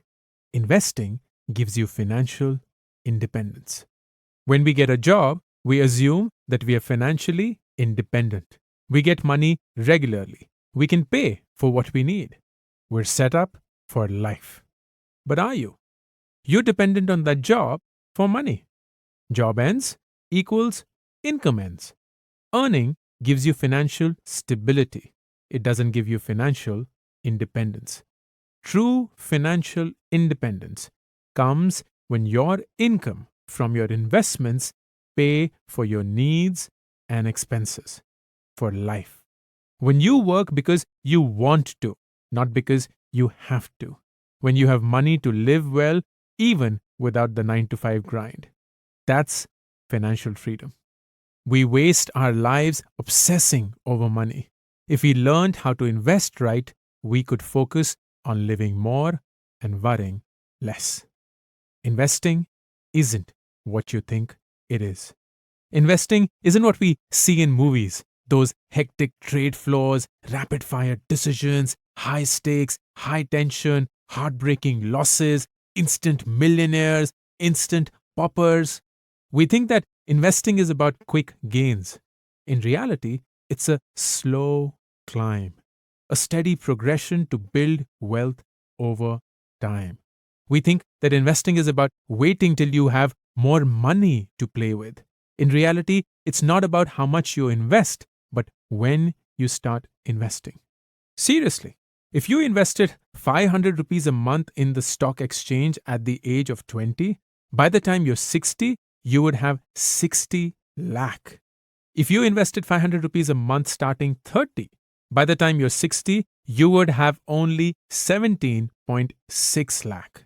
Even if you invested 1000 rupees a month starting 30, by the time you're 60, you would have only 35 lakhs. See the power of investing early? We think that investing is too risky. In reality, all choices have risks. Keeping your money in an FD or saving account carries a risk. It's called inflation risk. The value of your money erodes every year because it's not even beating the rate of inflation. Saving is great, but it's pointless without investing. The biggest risk is taking no risk. Every good investor was once a beginner. Invest early. Invest consistently. Because compound interest is awesome. Compound interest is every single reason why we are told to invest early and to invest consistently. Because with compound interest, your money earns money on its own. You earn interest on interest without any work. It works like this. You invest 20,000 rupees in a mutual fund with a 10% rate of return. So at the end of year one, your investment is 20,000. Your rate of return is 10%. So the returns you have earned is 2,000 rupees, which is 20,000 into 10%. So your total investment now is 20,000, the original amount, plus 2,000, the returns earned, equals 22,000. Year 2, your new investment base is this 22,000. And the rate of return, still the 10%. So the returns at the end of year 2 are 22,000 into 10%, which is 2,200. Hang on a minute. Did you see what just happened? Your return isn't the 2000 you earned on your original investment. It is now 2200. So you're not just earning on your original amount, you're also earning interest on your interest. F my life. Your total investment now is 24,200. Now let's go to year 3. Your new investment base is this 24,200, the rate of return 10%, and the returns earned 2,420. Compare that to 2,200 the previous year and 2,000 the first year. You see what's happening? Every year, you are earning more than last year for the exact same rate of return. In 3 years, you have earned 6,620 rupees. In 10 years, you will have 51,875. That's over double your investment. In 45 years, you will have 14.6 lakh rupees without doing anything. You didn't put in any more money. The growth rate remained the same, but you earned interest on your interest. To visualize this, we've added a graph in the supplemental PDF that you can refer to titled Compounding. Every year, your base on which you earned interest grew. Year after year, your money compounded. Compounding rests on time. Early on, the curve seems almost flat, but after that, whoosh! In the scenario described, you didn't put in any other rupee after the initial 20,000 investment. You still doubled your investment in 10 years. Imagine how quickly you can take advantage of compounding if you keep contributing to your investment monthly or even annually. Allow compounding to happen. It takes time, decades. For the longest time, it will seem like nothing is happening, but it is happening. As Albert Einstein apparently has mentioned, compound interest is the 8th wonder of the world. He who understands it earns it. All we need is time. Start early. Picture this. You and your friend, both 25, same job and same 6 lakh rupee per year salary. You save 20% of your salary right away. So that's 1,20,000 per year or 10,000 per month. You invested in a mutual fund and you get 12% annual returns. And then you meet your friend when both of you are 45. You're sitting on, guess how much?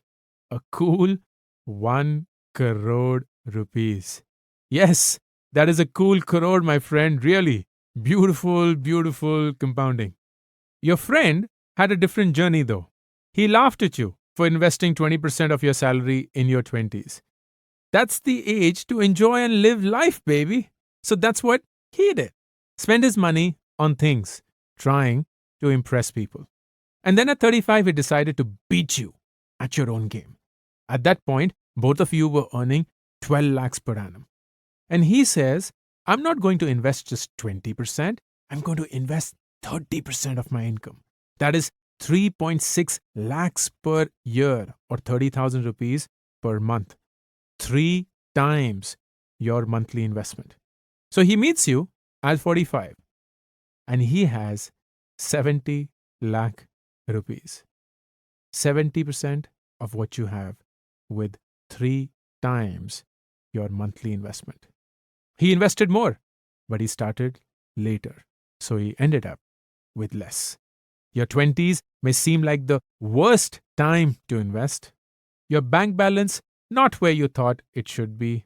Education loans, random expenses, they just keep coming. Feels like you're always short. Instead, your 20s are actually the best time to start investing. Absolute prime time.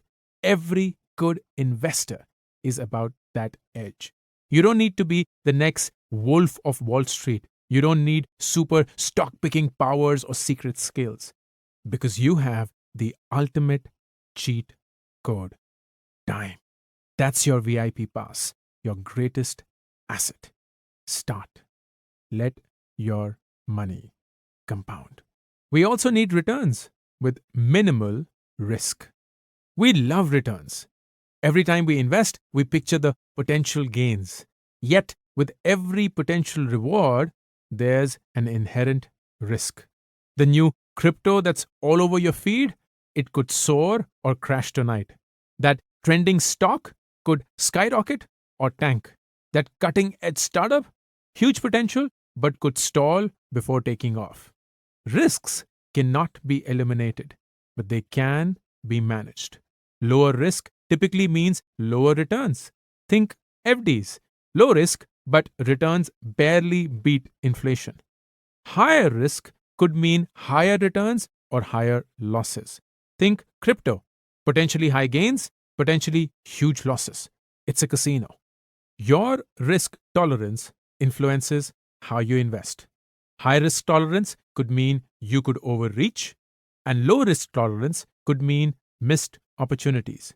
Super low risk tolerance could mean you don't want to invest at all. Finding that balance is the sweet spot.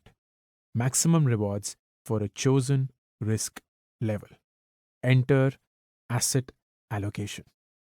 Asset allocation spreads investments across different asset classes, or put simply, different things to invest in to balance risk and return. Different assets perform differently at various times. If an asset is doing poorly, another might be doing well. By investing across multiple asset classes, we shield against unexpected losses in any one asset class, and we tap into higher growth opportunities than if we invested in just one asset class. An optimal portfolio tries to give you that balance. It maximizes returns for a set risk or minimizes risk for desired returns. Let's try and understand the various asset classes, starting with low risk. The first one, my parents say, invest in fixed deposits. The bottom line is fixed deposits as a protection tool work really well. As an investment tool, think beyond FDs. Please. We click and swipe for everything: to read, learn, buy, travel, eat, even to find love. Still, somehow with money, we're super traditional. We love fixed deposits. We imagine our hard-earned money stored in an iron vault in the bank down the road, guarded by top security. No harm can ever come to it. Feels super safe, risk-free. Is your money secure? Quite likely. Is it growing? Let's see. Consider this. FD returns are currently 6%. Invest 100 rupees in an FD, get 106 at the end of the year. But inflation also averaged 6% in India from 2012 to 2023. What costs 100 rupees today will cost 106 in a year, which means your actual returns after adjusting for inflation are zero. Zero. Add taxes that you will have to pay on the interest earned off your FD, and your actual returns are negative. If you're keen on an FD anyway, use an FD as a protection tool. Think a place to park your emergency funds rather than an investment tool to grow your funds. Check that the bank waives off the penalty fee in case of early withdrawals for emergencies. If you already have an FD, I knew it.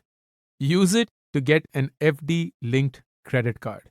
Start building a good credit score. Make the FD work for you. How to invest in an FD? Buy from a bank, preferably a nationalized one. Fixed deposits, where your money enjoys a steady relationship with interest and they never break up. The second low risk asset class. The government tells me PF and NPS.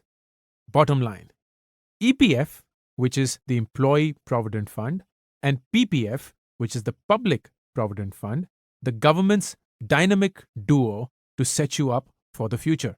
EPF is for the salaried, PPF is for everyone. You're salaried and need to choose between EPF and PPF? Consider EPF. Top up with NPS or the National Pension Scheme for that market edge. Flashback. Ever dreamt of a government job? Guaranteed pension equals happy retirement.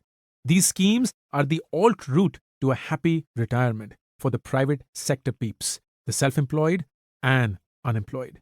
NPS, PPF, and EPF. Here's what they have in common. Government established, sweet tax benefits, and they play the long game. They're not your impulse buy funds. Instead, think future goals and retirement money. Let's start with Employee Provident Fund, EPF. This is a long-term savings scheme for salaried folks. You pitch in part of your salary, your employer matches it, and voila! Into the EPF it goes. For companies with greater than 20 employees, this isn't a choice. EPF is mandatory. Here's a simplified version of an EPF calculation. Assume that your basic salary is 20,000 rupees. 12% of that basic salary will be your contribution to the EPF, which is 2,400. Same amount will come from the employer, which is 2,400. So your EPF investment will become 4,800. We've added an image in the supplemental PDF for you to understand this better. The EPF deduction is a function of your monthly salary.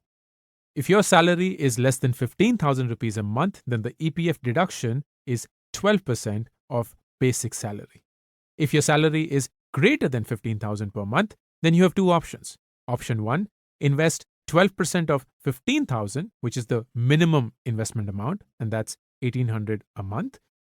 Or option 2, where you invest 12% of your monthly basic salary, and I'll ask you to consider this option.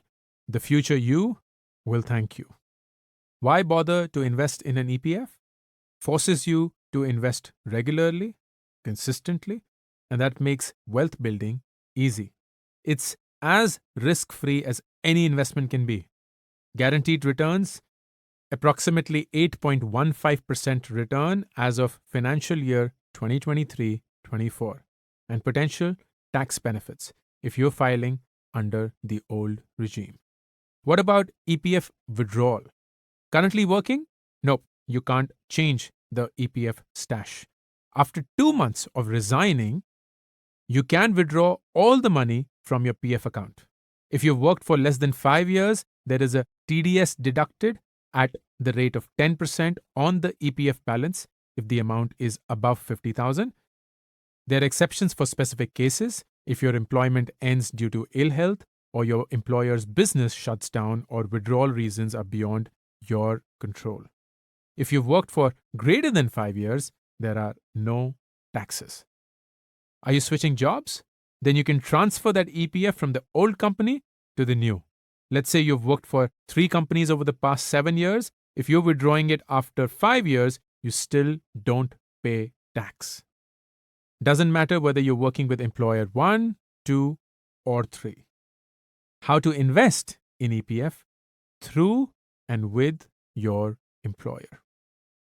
Now let's try and understand the Public Provident Fund, or the PPF. It's designed for those not clocking in a salaried 9 to 5. Think less than 20-member startups, freelancers, or even those chilling post-retirement. All Indians are welcome unless you're an NRI. Because it's so non-discriminatory, returns are less than those of EPF. If you do have a choice between EPF and PPF, consider opting for EPF.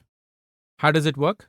You open an account via a bank's website or by going to a bank branch or post office. And every year, a minimum of 500 and a maximum of 1.5 lakh can be invested in PPF. You can invest annually or quarterly. Why bother investing in PPF? Number 1, potential tax benefits if you're filing under the old regime. Number 2, a good low-risk option for your portfolio, definitely better returns than most FDs. Number 3, guaranteed returns, 7.1% for FY 2023-24, adjusted annually by the government. And number 4, loan option. You can borrow against your PPF between the 3rd and 6th year. How does the withdrawal of PPF work? PPF has a 15-year term. Extensions are possible in 5-year blocks. It permits partial withdrawals from year 7. Emergency withdrawals are specific to certain limits and time periods. How to invest in PPFs? Open your PPF account in a bank or post office, online or offline. Now let's talk about the National Pension Scheme. This is a government-backed pension scheme open to all Indian citizens between the ages of 18 and 70, includes NRIs. It's a retirement-oriented savings scheme. Unlike EPF and PPF, NPS is a market-linked product. Your money is invested in a mix of equity, government debt, corporate debt, and alternative assets. Think of it as a mixed mutual fund where part of your money is invested in debt and part of it in equity. How does it work? You register via the eNPS online platform. Minimum initial contribution to invest is 500 rupees and the minimum investment is 6,000 per year. Why bother investing in NPS? Number 1, additional source of avenue to save money for a retirement income. And number 2, you have a say in how your money will be invested. Lets you choose the distribution between equity funds, government securities fund, fixed income instruments, and other government securities. And number 3, potential tax benefits under the old regime and the new regime. NPS offers Tier 1 and Tier 2 accounts. Tier 1 is the principal NPS account for building a retirement fund. Your money is locked in till the age of 60. Potential tax exemptions under both the old and the new tax regime. You will get the maturity amount on retirement, which is when you're 60, and 60% of it will come as a lump sum. This is not taxable. The remaining 40% will come every month like a monthly salary. It's taxable as per your income tax slab.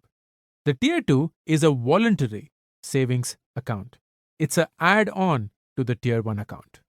No lock-in period, its main value is to offer flexibility in withdrawals and exit. No tax deductions. Corpus is taxed on exit. How to invest in NPS? Through the eNPS website. Investing in PF or in NPS is like planting a money tree that only blossoms after retirement. The more you nurture it now, the more shade it will provide later. The third low-risk asset, grandparents say gold. Bottom line, do not invest in jewelry.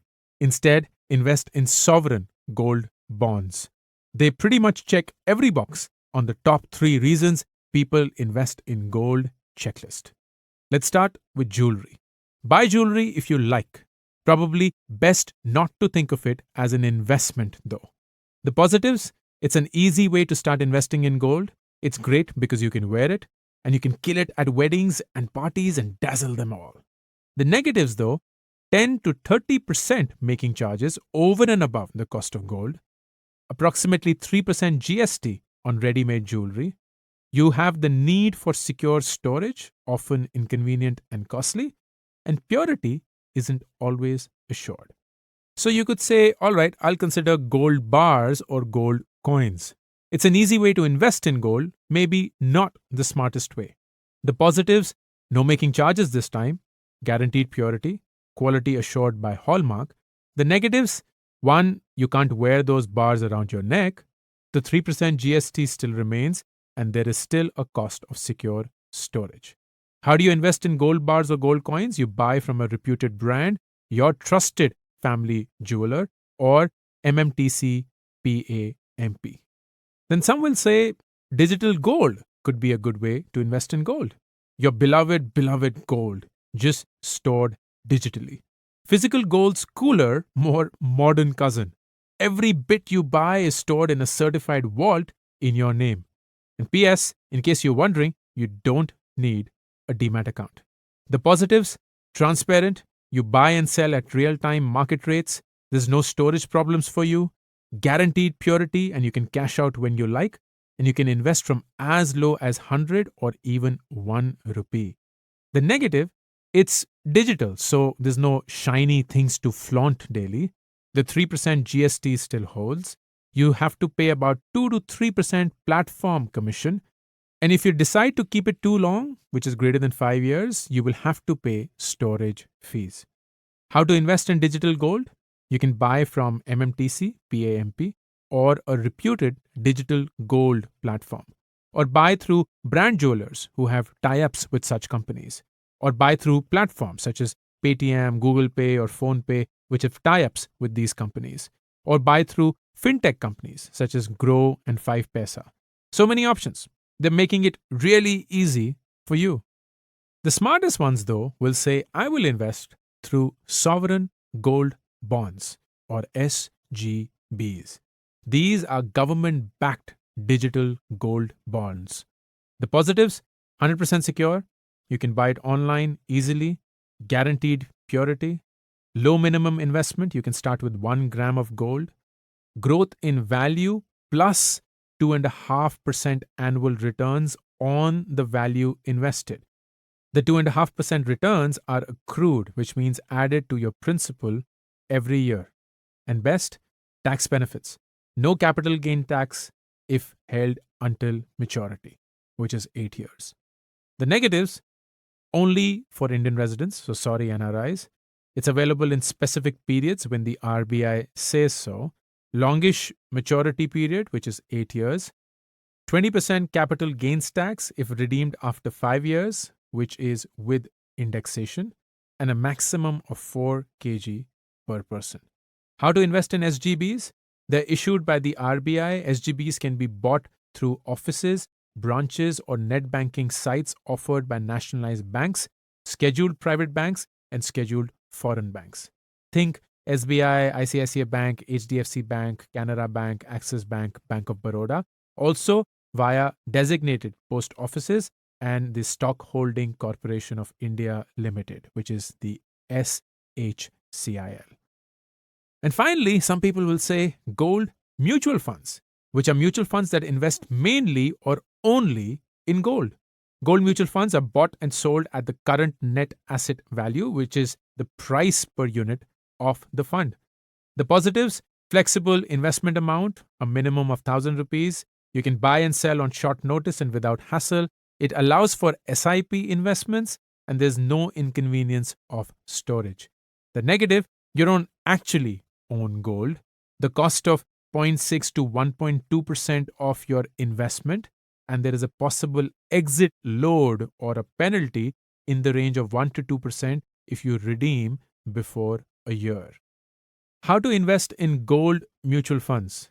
Buy directly through the mutual fund company or through platforms such as Zerodha, Kite, Grow, Angel One, Upstocks, ICICI Securities, etc.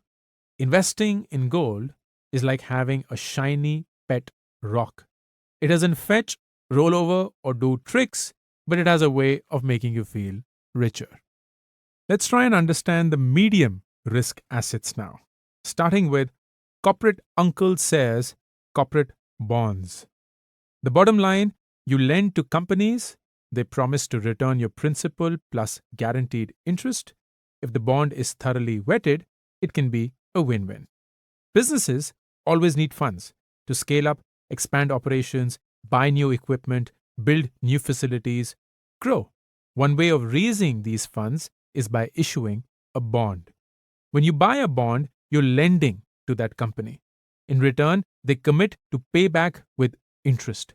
Think FDs, but this time you're lending. Example, you invest 1,000 rupees in a 10-year bond at 9% interest. That's 90 rupees in your pocket every year, and the original 1,000 comes back after a decade. The good part, guaranteed return rates, no volatility. It has nothing to do with the equity market, so stock market mood swings don't dictate your returns. And they are regular, predictable stream of interest payments on set dates. The not so good part, tracking the company can be like deciphering a puzzle. Understanding profits, growth, leadership shifts, how the money is used. As a retail investor, you try but never quite succeed in piecing it together. And defaults are real. Sometimes the company may not be in a position to repay in a timely manner or repay at all. That's 100% of your money gone. This default risk makes the company's creditworthiness, its ability to meet its debt obligations on time, an important concern for bondholders. Here's where credit rating agencies or CRAs come in. They size up companies and projects, dole out ratings from AAA, AA, A, triple B, all the way down to a C and a D. AAA, AA, and A are considered great bonds to invest in. Investment grade, they call it. AAA is top notch. The CRA fully expects that you would get back the money as promised. AA is brilliant. A holds its own. B bonds, though, are a bit iffy. They come with more risk. So, why would anyone invest in a C or worse, a D? Risk and reward. These appropriately called junk bonds have greater risk, but they also offer you greater returns. Only if things work out, obviously.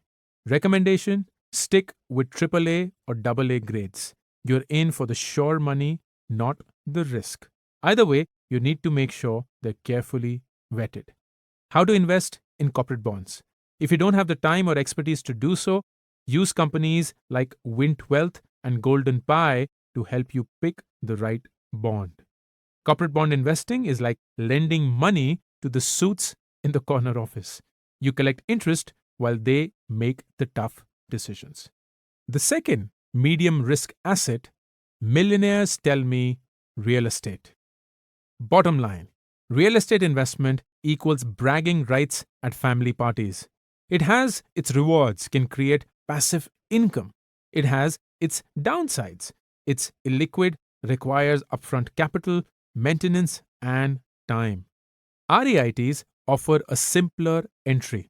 They let you tap into property perks without the heavy lifting. Real estate in India isn't just property, it's a status update.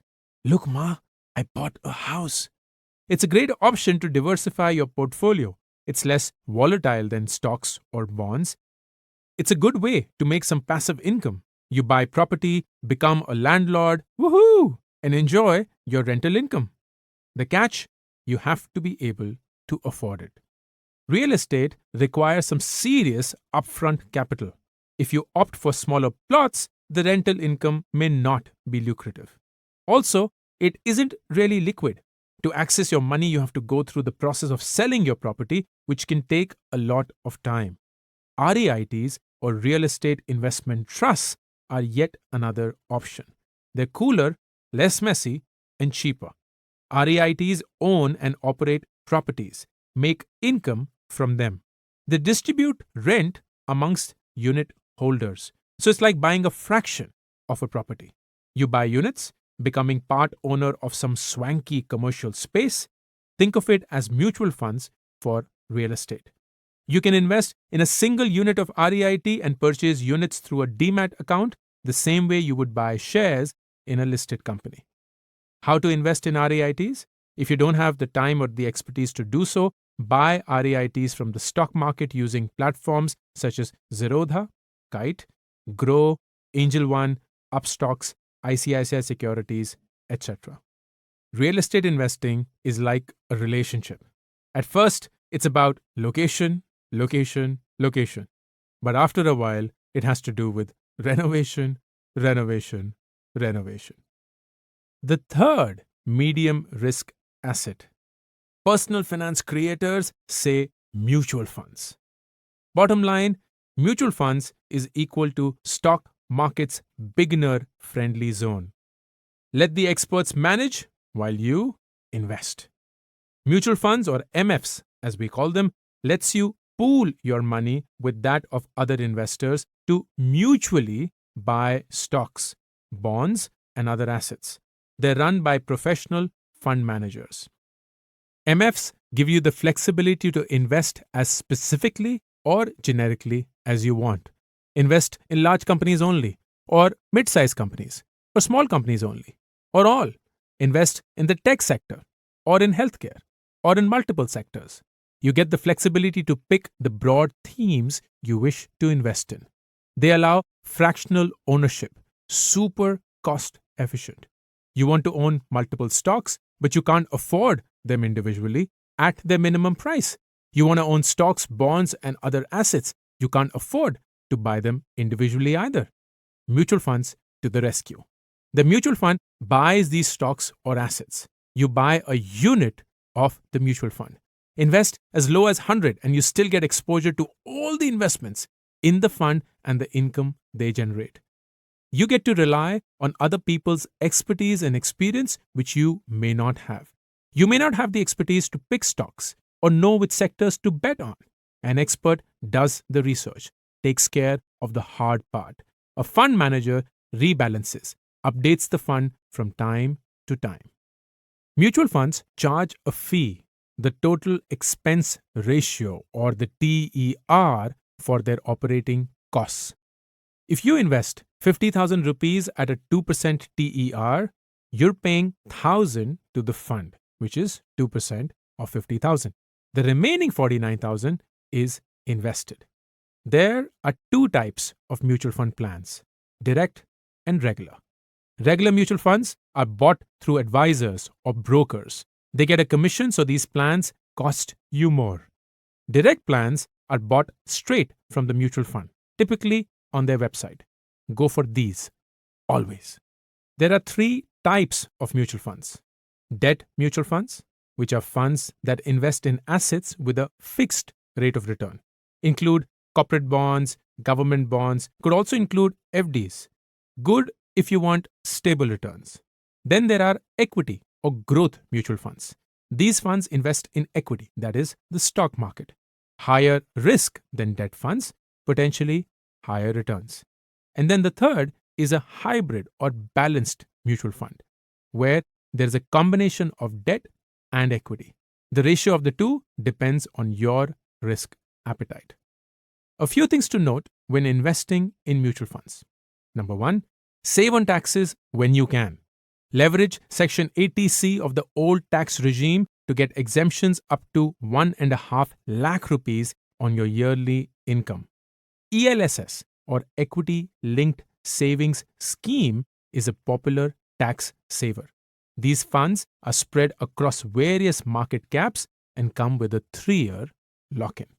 Number two, check the historical returns of the fund. Review fund performance across different time periods. Assess fund performance across market phases. But past success doesn't promise future results. You can look this up online on sites like moneycontrol.com or etmoney.com. Third, compare fund performance with a benchmark. For example, a large cap fund can be compared with a broad-based benchmark index like Nifty 50. It should ideally be doing better than the benchmark. Yes, that was a no-brainer. Number 4, look at the size of the fund or assets under management, also called AUM. AUM simply means the total pooled in money from investors such as us. I'd recommend funds with AUM of minimum 1,000 crores. Number 5, check the expense ratio. For index mutual funds, the expense ratio should not be more than 0.5%. For others, 0.5 to 1% is acceptable.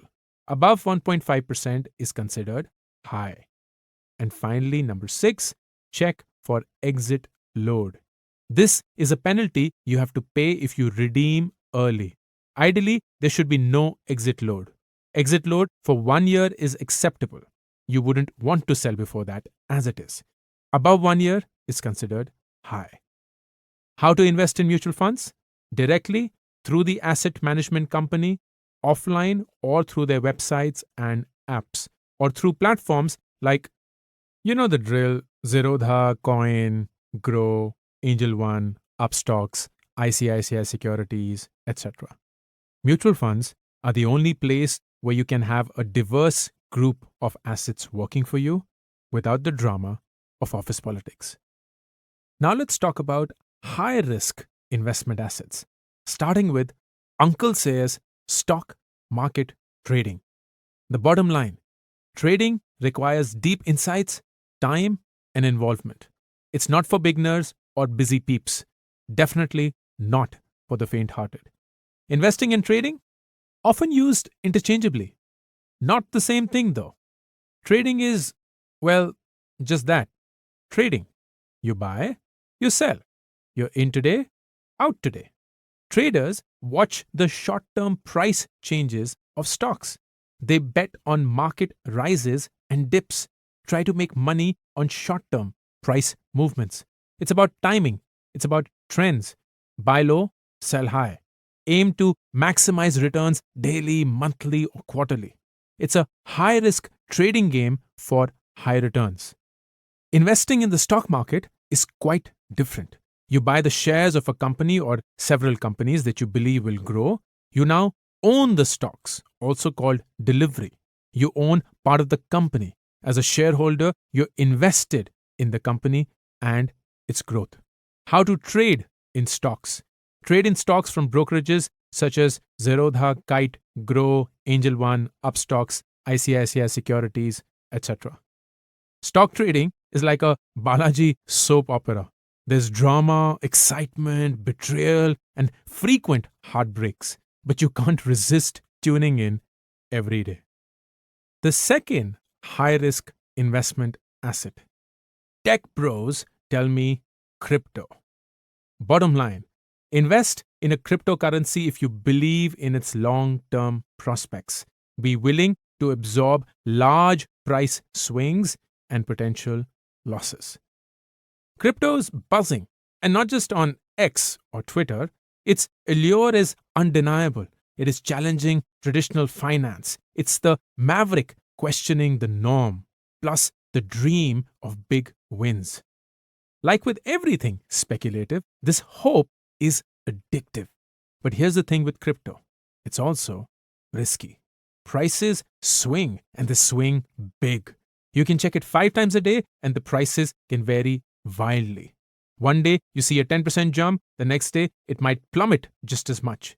Even big players like Bitcoin and Ethereum have ridden this roller coaster. Cryptocurrencies can be launched by anyone. That's their beauty. That's also their danger. Lack of regulation means no safety nets in case of scams or big losses. Personally, I lean towards the relatively stabler coins: Bitcoin, Ethereum, and Solana.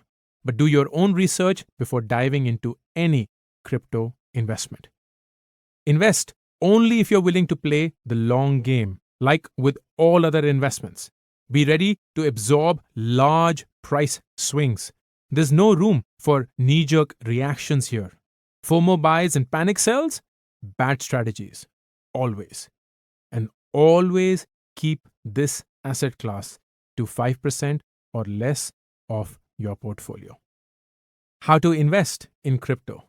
Look at options like WazirX, CoinSwitch, or Binance to buy crypto. Investing in crypto is like having a pet rock that can fetch a Lamborghini one day and then turn into a paperweight the next. So many assets. I'm confused. Everyone's confused. Don't you worry. Here's a good rule to start with. Consider the 100x rule for asset allocation. Subtract your age, which is X, from 100. The result is the percentage you should ideally invest in equity.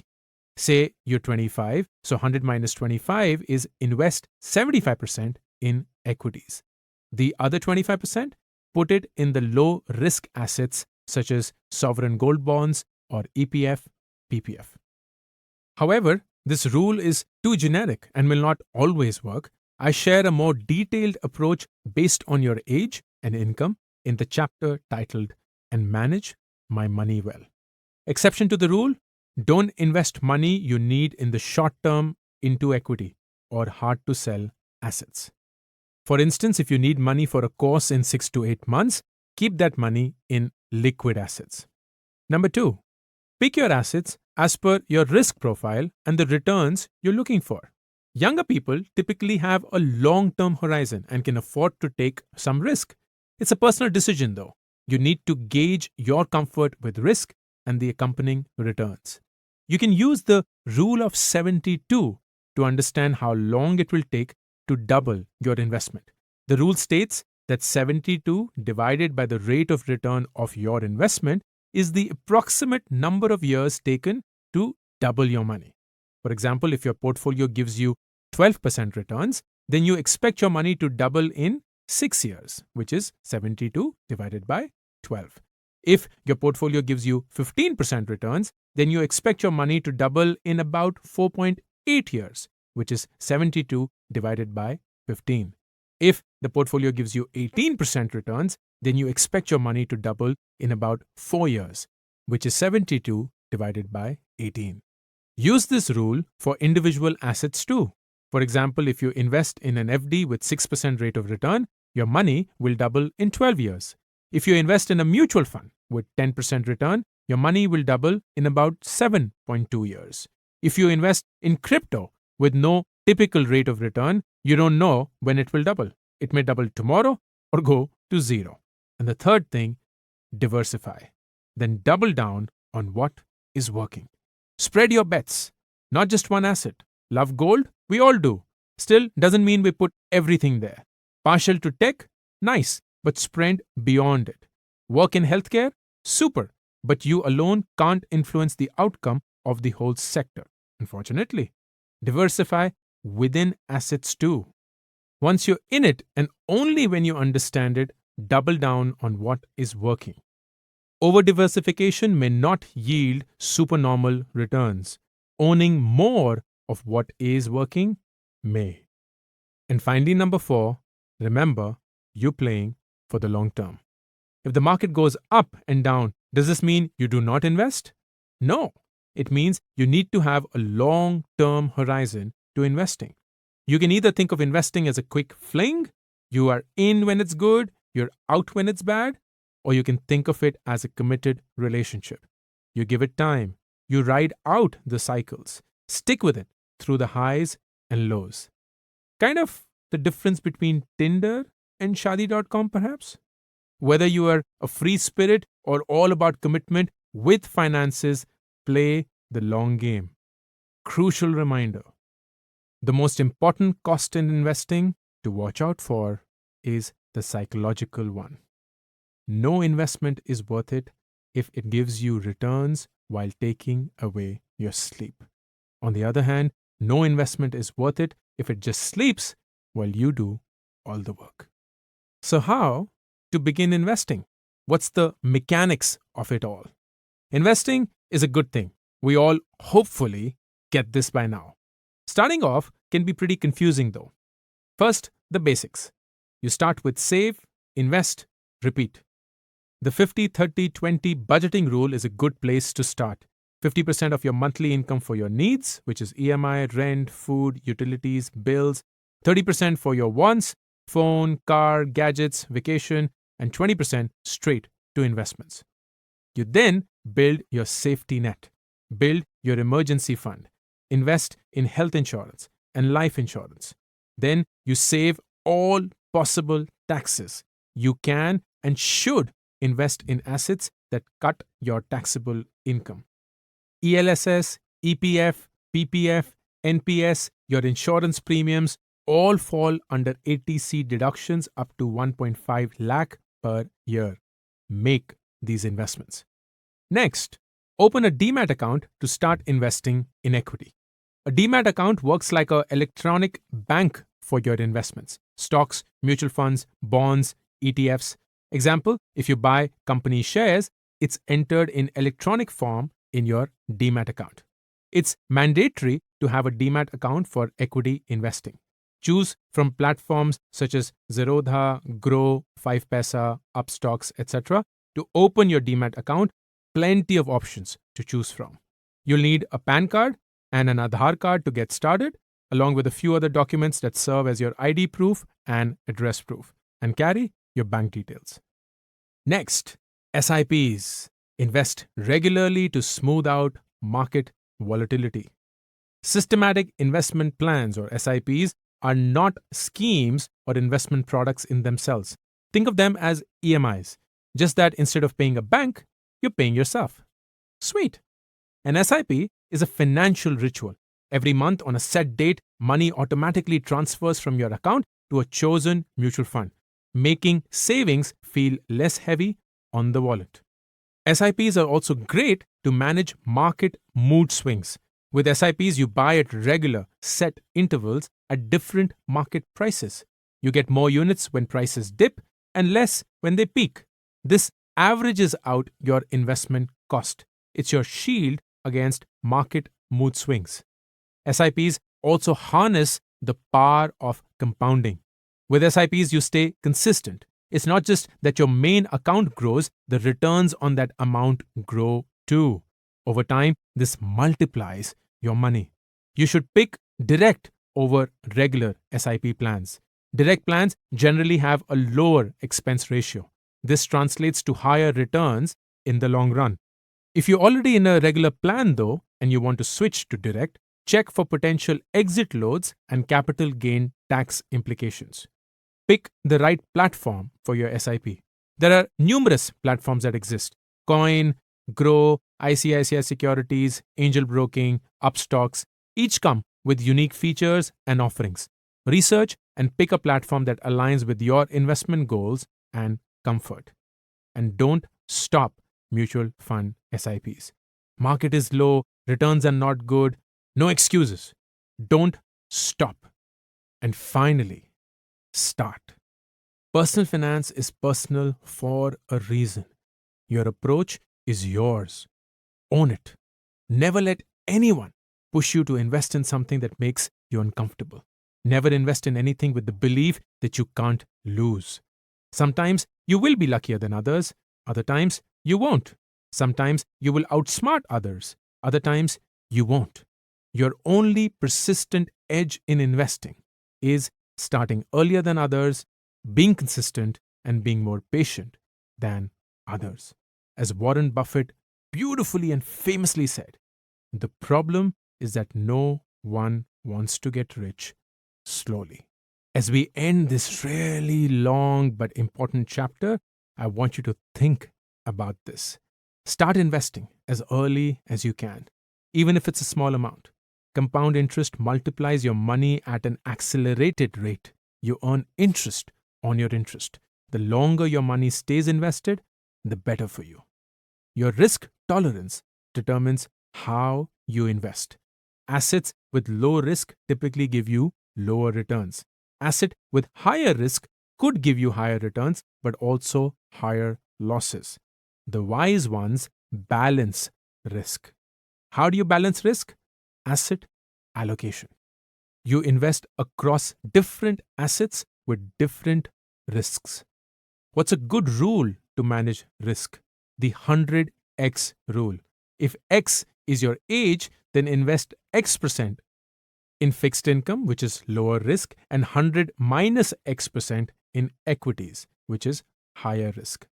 Use the rule of 72 to understand how long it will take to double your investment.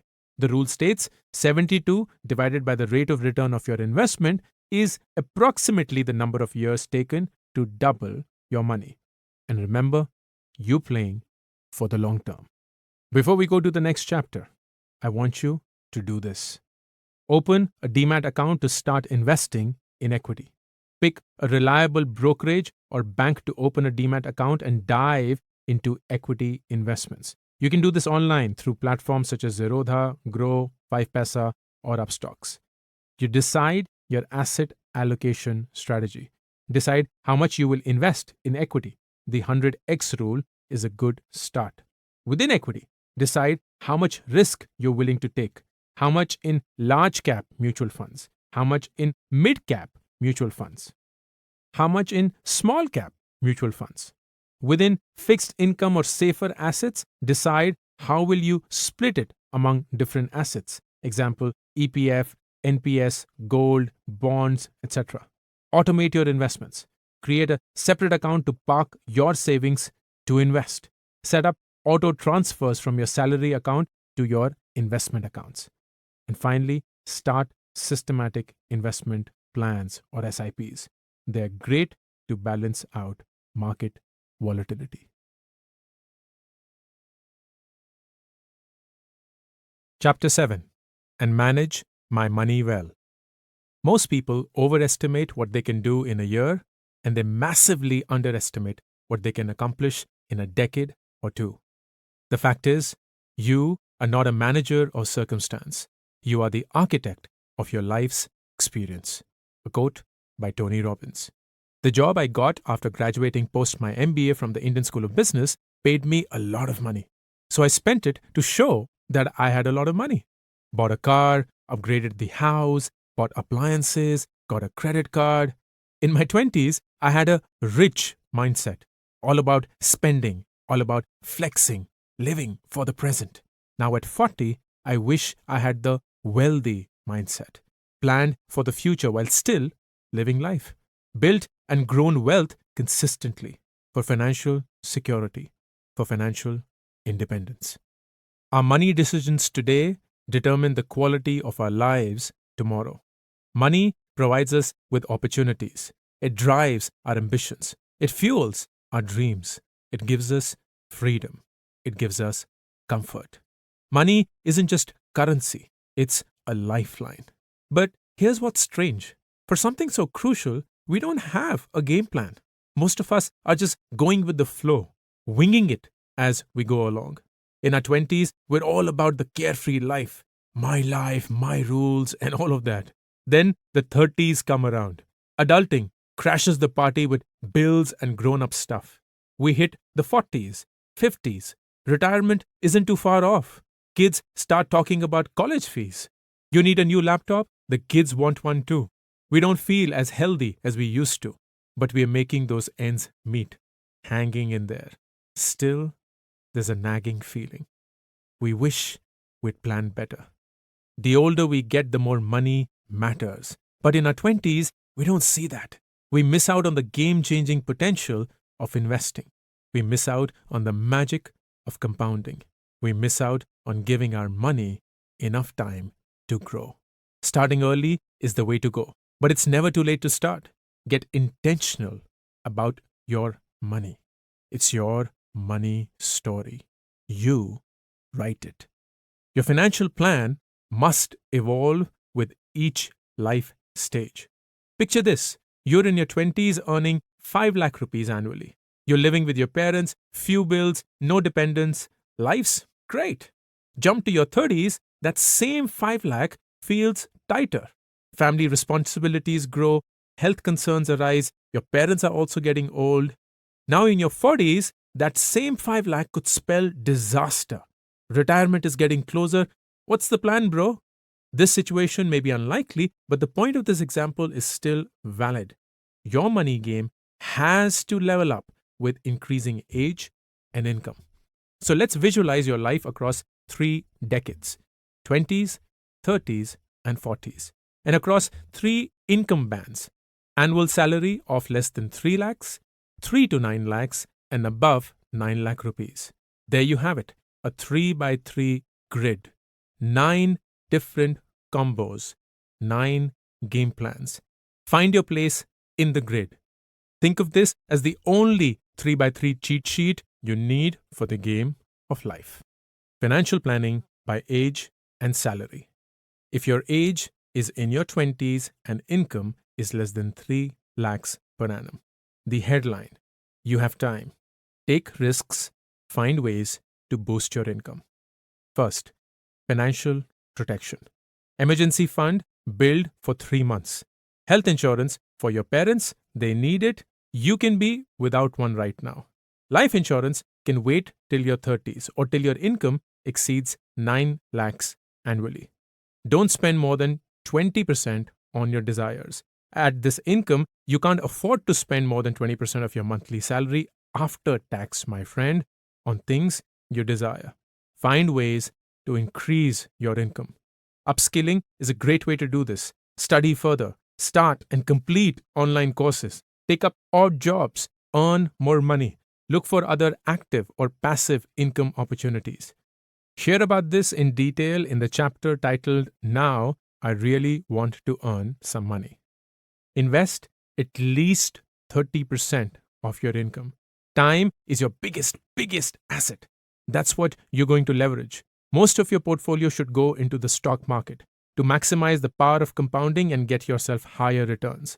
A small portion will go towards fixed return assets for safety. It will provide you with a steady interest. Skip assets like gold, real estate, and crypto till you increase your income. Here's a potential investment plan for the amount you invest. 25% to fixed return assets, which are FDs, EPF, PPF, debt mutual funds. 75% to mutual funds. Within that, 40% in the Nifty 50 mutual funds SIP, 30% in mid-cap mutual funds SIP, and 30% in small-cap mutual funds SIP. Avoid all credit cards and loans. They just invite overspending, which you can't handle at this income level. Next, if you are in your 20s and your income is between 3 to 9 lakh rupees per annum, the headline, you have time. Take risks. Live large, but keep that spending in check. First, financial protection. Emergency fund built for 6 months. Health insurance for yourself and your parents. It can be combined if you're single. Life insurance, get life insurance coverage at 20 times your salary with the ability to increase it later. Don't spend more than 25% on your desires. You're young, a steady income is rolling in. It's easy to get carried away. Don't be. Stay within 25% of your monthly after-tax earnings. Before you spend, ask yourself, do I really want it? You have time. Use it to grow your investments. The stock market will be your best friend. To maximize the power of compounding and get yourself higher returns, go big on small cap and mid cap mutual funds. Risky? Sure, but you can afford the risk. Time is your cushion. Think of them as calculated risks. Balance it out with stable fixed return investments. With a fixed interest, they provide a safety net. Diversify. Try gold, real estate, REITs, perhaps even crypto. Real estate needs a hefty upfront sum. REITs, just 500 and you're in. Crypto's volatile. Pick it up only if you understand it and if you believe in its long-term potential, not because others are doing it. Here's a potential investment plan for the amount you invest. 20% in fixed return assets, FD, EPF, PPF, debt mutual funds. 75% in mutual funds. Within that, 30% in the Nifty 50 mutual funds SIP, 40% in mid-cap mutual funds SIP, 30% in small-cap mutual funds SIP. 5% could be to gold or real estate or to crypto. A credit card is okay. Do not get one with an annual fee, get a free one. If it's hard to get, consider a FD-backed one. It uses the money in your FD to give you a credit limit. A credit card helps build a good credit score. Don't forget to pay your bills in full and on time though. Taking a loan is okay, but only for education or a car. Education can be an investment in your future, hopefully leading to better jobs and income. A car can save on commuting costs. Plus, acing your loans builds a solid credit history. Only take on what you can pay back easily. Definitely no personal loans. Now let's look at 20s and your income being above 9 lakhs per annum. Headline, you have time and money. Live your best life and keep investing smartly. First, financial protection. Emergency fund built for 12 months in your case. Health insurance for yourself and your parents, combined with top-up. Life insurance, get life insurance coverage at 25 times your salary with the ability to increase it later. Don't spend more than 30% on your desires. You're young and restless, income's looking good too. You deserve your own fun fund. Keep a generous 30% to splurge. You've earned it. But remember, it's easy to overspend when things are good. Invest consistently. Leverage time. Focus more on the stock market for growth. Go big on small cap and mid cap mutual funds for risky but big gains over the long term. Balance the risk with steady return from fixed investments. Keep only a small chunk here though. Fixed returns barely keep up with the inflation. Diversify those investments. Try gold, real estate, REITs, crypto. Real estate needs more upfront money, and REITs, you can start small with 500 rupees. Crypto is volatile and complex, so invest only if you understand it. This mix aims for higher returns while keeping things in check. Here's a potential investment plan for the amount you invest. 15% in fixed return assets, so FD, EPF, PPF, debt mutual funds. 80% in mutual funds. Within that, 25% in Nifty 50 mutual funds SIP, 40% in mid-cap mutual funds SIP, and 35% in small-cap mutual funds SIP. 5% to either gold or real estate or REITs or crypto. Get a credit card. Make it work for you. It's great for building a good credit score. Plus, reward points and freebies. Why say no at this income? Don't forget to pay your full bill every month. Hear about this in detail in the chapter titled So That I Can Spend It Wisely. A loan is also fine, but only for education or a car. No home loan as yet, even though you can afford it, because you're way too young to commit. Now let's move to your 30s and pick up your income if it's less than 3 lakhs per annum. Headline: Protect your savings. Focus on income growth. First, financial protection. Your emergency fund should be built for 6 months. At this age, you need protection. Health insurance for your parents. At this age, they need it more than you do. Life insurance, get coverage at 15 times your salary. Don't spend more than 15% on your desires. You have no choice, my friend. Your income is limited. So your desires need to reduce too. Find ways to increase your income. Don't just stick to your day job for income. Think beyond. There's a bunch of ways to earn actively or passively. Take your skills and talent to the next level by freelancing or consulting. Beef up your skills with online courses. Hear about this in detail in the chapter titled, Now I Really Want to Earn Some Money. Invest while playing safe. In your 30s, time is still on your side, but it's more precious than before. Let's use it strategically. Focus the core of your investing on the stock market. Let compounding work its magic. Keep a large share in fixed assets. They offer stability and lower portfolio risk. Give assets like gold, real estate, and crypto a miss. We don't have the income for that right now. Here's a potential investment plan for the amount you invest. 30% goes in fixed return assets, FD, EPF, PPF, debt mutual funds.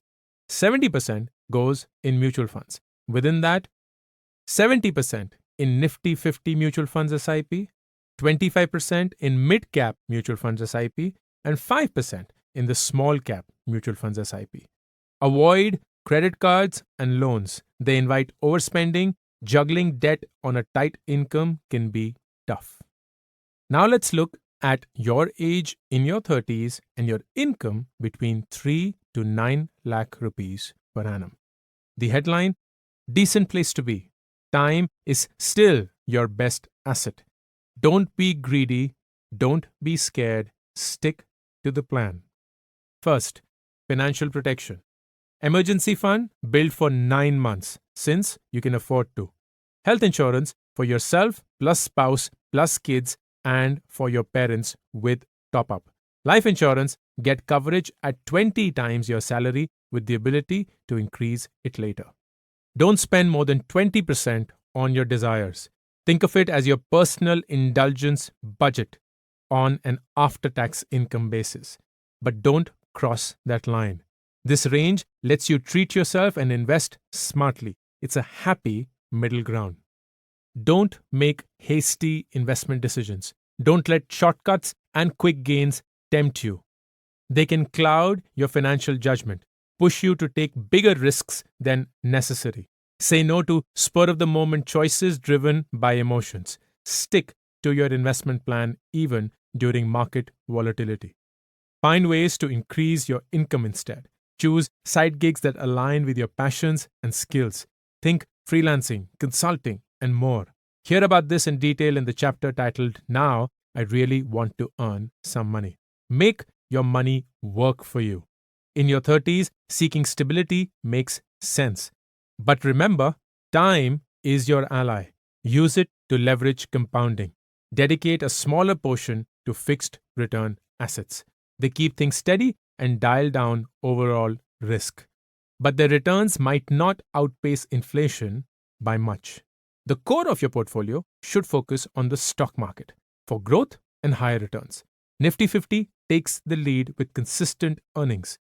A little less goes into the riskier mid-cap and small-cap options. Avoid assets like gold, real estate, and crypto. Consider them once your income rises.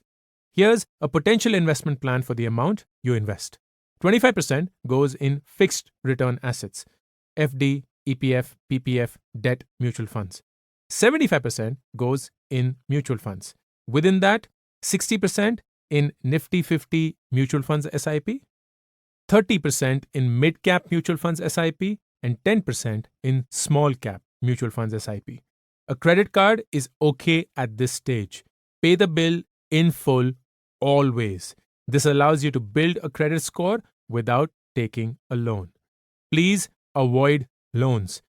Let your income grow before considering loans. No home, not yet. A car only if you really need it. Now let's look at your 30s and your income above 9 lakhs per annum. Headline, it's a good place to be. Be consistent and smart with your investments. First, financial protection. Emergency fund, build for 12 months. Health insurance for yourself and your spouse and your kids and your parents separately with top-up. Life insurance, get coverage at 25 times your salary. Don't spend more than 30% on your desires. Your solid income sets a strong foundation, so you get to spend 30% after-tax income on your desires. Yay! Focus on passive income sources. Your talents and skills can fetch you passive income. Think freelancing, consulting, and more. Anything you wanted to pursue but didn't have the financial means to. With your stable income, this could be a good way to explore your passion.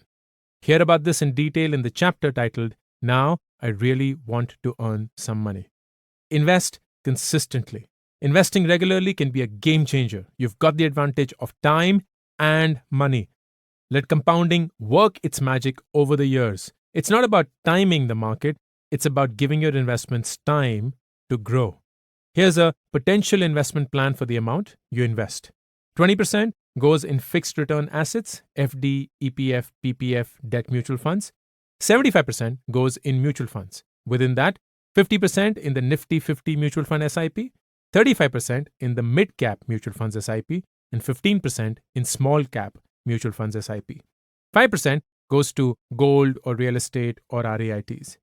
Get a credit card. At this income, benefit from the 30 to 45-day interest-free loan, the chance to build your credit score, and enjoy freebies. You've earned it. Hear about this in detail in the chapter titled, So That I Can Spend It Wisely. Taking a loan is okay as long as it's for a home or a car. Think of them as good ways to enjoy your money, but always be in a hurry to pay off the loan.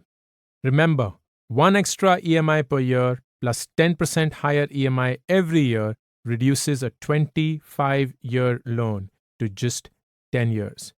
Hear about this in detail in the chapter titled, So That I Can Spend It Wisely. Now let's move on to your 40s and the income band of less than 3 lakhs per annum. Headline, a dangerous place to be. Protect. Focus on growing income. First, financial protection. Emergency fund build for 9 months. Do not think of anything else before this. Health insurance for yourself, plus spouse, plus kids, and for your parents. Critical. Life insurance, get coverage at 10 times your salary. Critical at this stage. Can't spend more than 10% on your desires. You have wants, so does your family, but remember your income has its limits. So adjust your desires accordingly. The key is to live within your means. Don't fall for get rich quick schemes. When money is tight, get rich quick schemes can be tempting. Sure, they dangle the idea of quick cash, but they come with sneaky risks. Also, watch out, some are just scams. The potential loss might outstrip any gains. In your 40s, wiping out your savings isn't the route to take. Find ways to increase your income. Put your skills to work. Find odd jobs to supplement your income. Hunt for higher paying roles. Hear about this in detail in the chapter titled, Now I Really Want to Earn Some Money. Play it safe. Invest regularly, but very cautiously. Let's steer clear of any crazy risks. The smart investment play is balance. Split it 50-50. Half for steady, fixed returns and half for the stock market. In the stock market, 80% hangs with the reliable Nifty 50. 20% in mid-cap mutual funds for more growth. Small-cap mutual funds? Not at this time. They are too risky for your age. Gold, real estate, and crypto? Nope, not enough income to digest these yet. Here's a potential investment plan for the amount you invest. 50% goes in fixed return assets, FD, EPF, PPF, debt, mutual funds.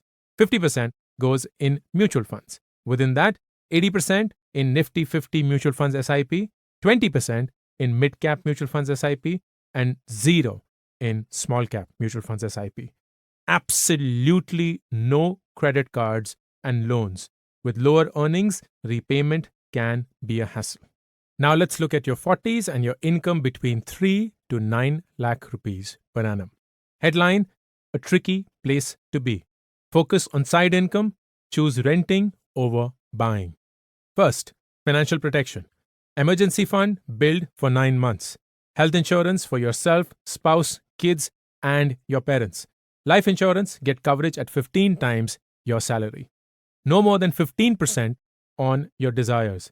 At this stage, you've got big responsibilities. Maybe a home loan already, kids' education, retirement planning. Prioritize these.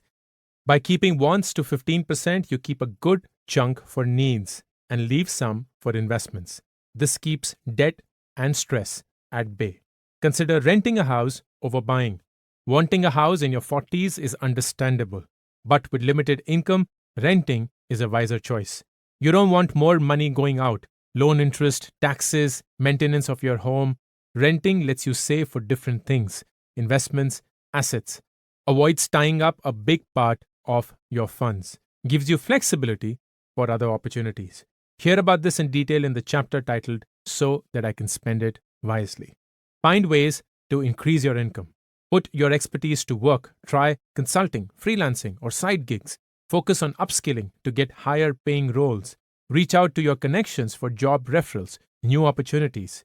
Hear about this in detail in the chapter titled, Now I Really Want to Earn Some Money. Continue investing. Yes, even at this age. In your 40s, your responsibilities take center stage. Avoid the extremes. No ultra safe or super risky moves. With a steady income, try a 40-60 split.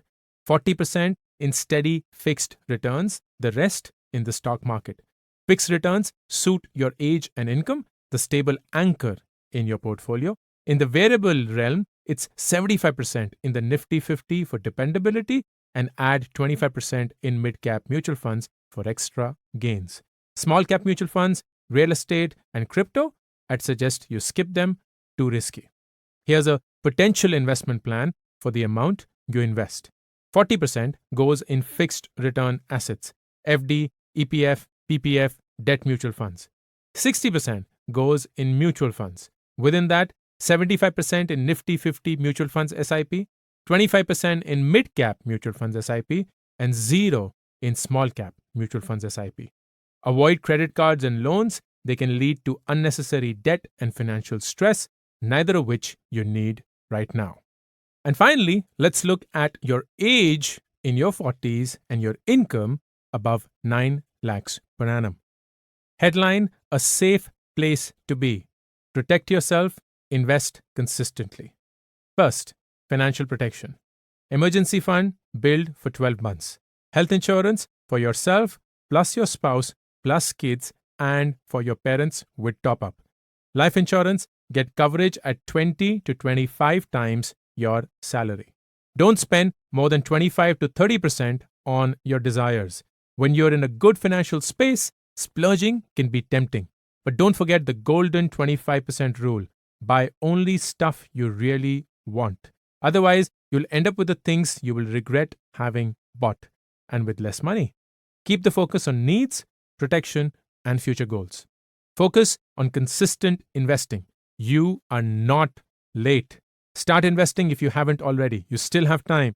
You certainly have money. Make that money work for you. Your investment strategy? Let's take some calculated risks with your strong income. Around 30% in fixed returns, the rest in the stock market. Fixed returns maintain stability. Among the variables, 70% goes to the more stable Nifty 50. Allocate 30% to mid-cap mutual funds for that growth push. But for now, small-cap mutual funds take a backseat, a tad too risky. No real estate and crypto either. Here's a potential investment plan for the amount you invest. 30% goes in fixed return assets, which is FD, EPF, PPF, debt mutual funds.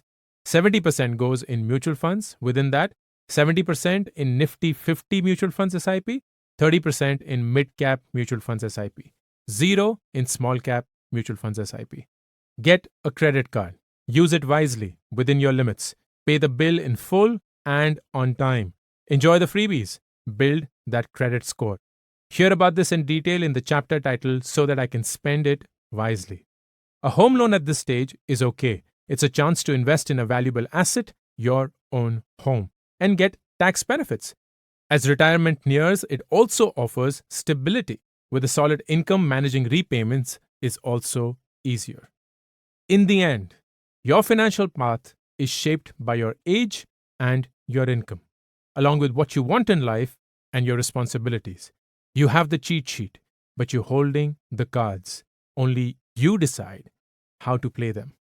As Ram Dass beautifully says, you can do it like it's a great weight on you, or you can do it like it's a part of the dance.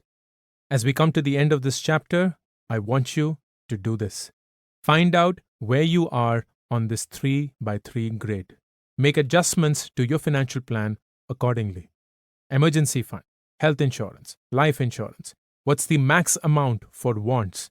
How much to invest in fixed return assets? How much to invest in mutual funds? Large cap, mid cap, small cap. How much to invest in gold, real estate, other assets? Whether you can take credit cards or loans.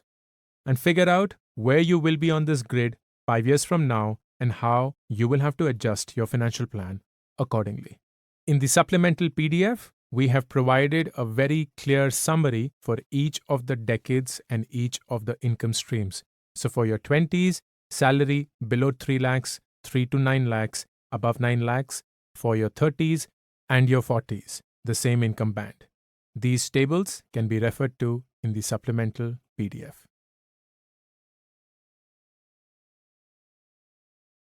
Chapter 8. I know I'll make mistakes. Nothing in life is to be feared. It's only to be understood. Marie Curie. When I first spoke in public, I was clueless. I froze. No words came out. When I made my first investment, I was clueless. Crossed my fingers, hoping for the best. When I made my first Instagram post, I was clueless. Got 3 likes, not a single comment. Everyone starts at 0. You will make mistakes. In fact, the system wants you to make mistakes. Start anyway. Circumvent the system by learning from your own mistakes. Beat the system by learning from the mistakes of others. Mistake number 1. Believing the zero risk lie. Everything in life carries a risk. Dating, work, career, and yes, money. Some risks are obvious, right in front of us. Gambling, investing in crypto, or NFTs. confessing that you like pineapple on pizza, telling your mom the actual price of the gift you got her. But just because something is risky doesn't mean it should not or cannot be done. Risk cannot be eliminated. It can only be understood and managed. When you're young, your ability to take risks is higher, not because you've got it all figured out, because you have time. Time to recover from any damage that may be caused by the risk. Two independent truths exist when it comes to risk and money. Number one, low risk will almost always mean low returns, or else everyone would be doing it. So the takeaway is your money will not grow in low risk assets. Number two, high risk need not always mean high returns, or it wouldn't be called high risk after all. So takeaway there is you won't get rich overnight just because you took a massive risk. This is what I would do. I'd play the long-term game to manage, not eliminate higher risk. Here's an example. If you were to invest in the Nifty 50 for 1 year, the worst possible return is minus 20%. The average return is 13%. And the probability of negative returns is 25%, and the probability of above 8% is 50%. However, if you were to now invest for 3 years in the Nifty 50, the worst returns now only become minus 2%. The average returns are still about 13%. The probability of negative returns drops to only 15%, and the probability of getting a return above 8% is now 75%. If you were to now invest for 5 years in the Nifty 50, your worst returns are now 5%. Your average returns are 12%. The probability of negative returns is 0. And the probability of getting an above 8% return is 90%. And if you were to invest in the Nifty 50 for 10 years, the worst return possible is 6%. The average returns is 12%. The probability of negative returns is 0%, and the probability of having above 8% is nearly 100%. All of this, of course, is historic data, and we have given a table summarizing this in the supplemental PDF that you should go and check out. But let me summarize the key takeaway.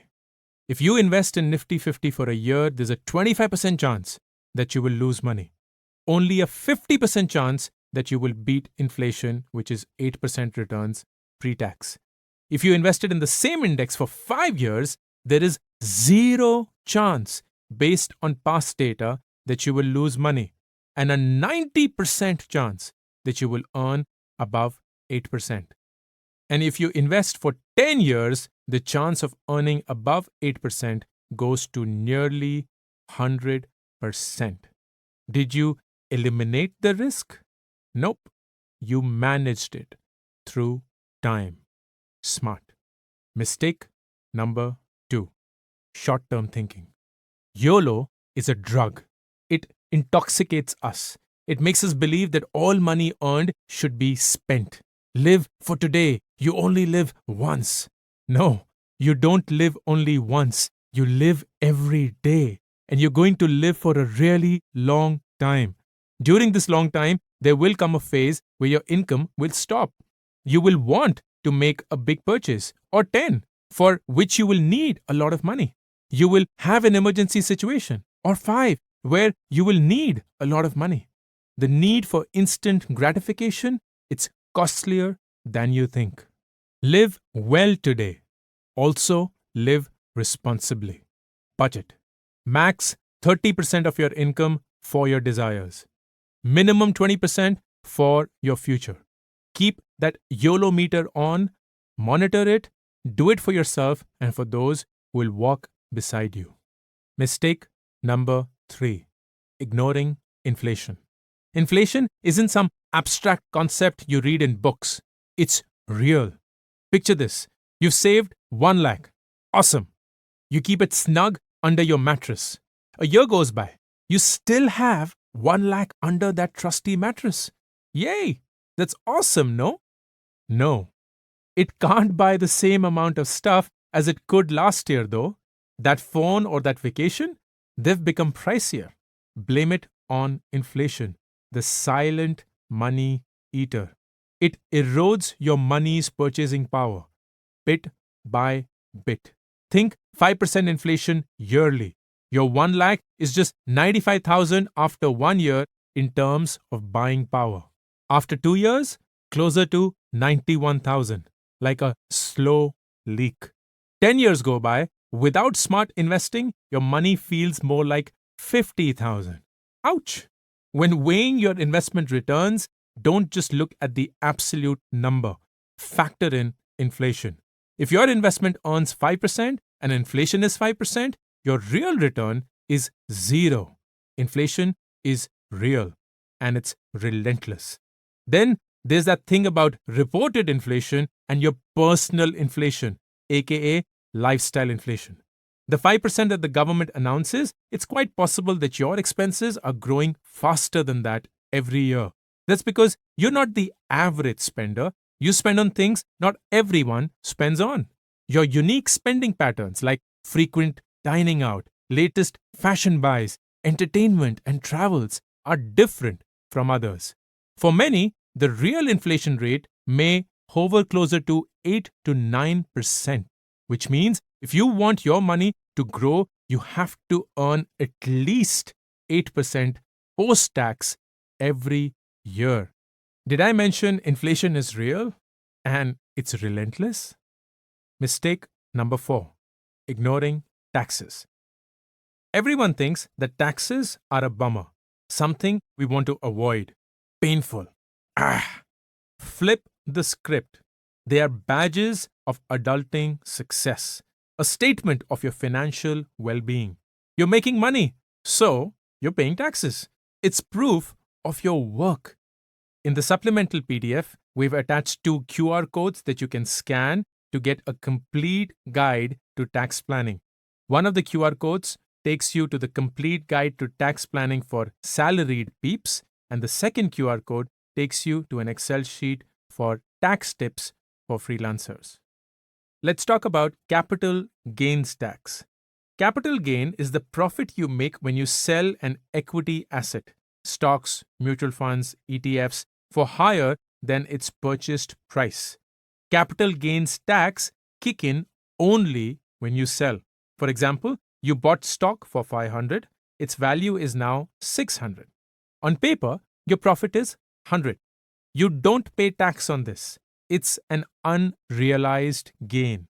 Only when you sell this stock, you make a profit of 100. That's realized gain. You pay tax on only realized gain. Types of taxes on realized capital gains. Number 1, short-term capital gain or STCG tax. The duration, if the asset is bought and sold within 1 year. The tax, 15% on the profit.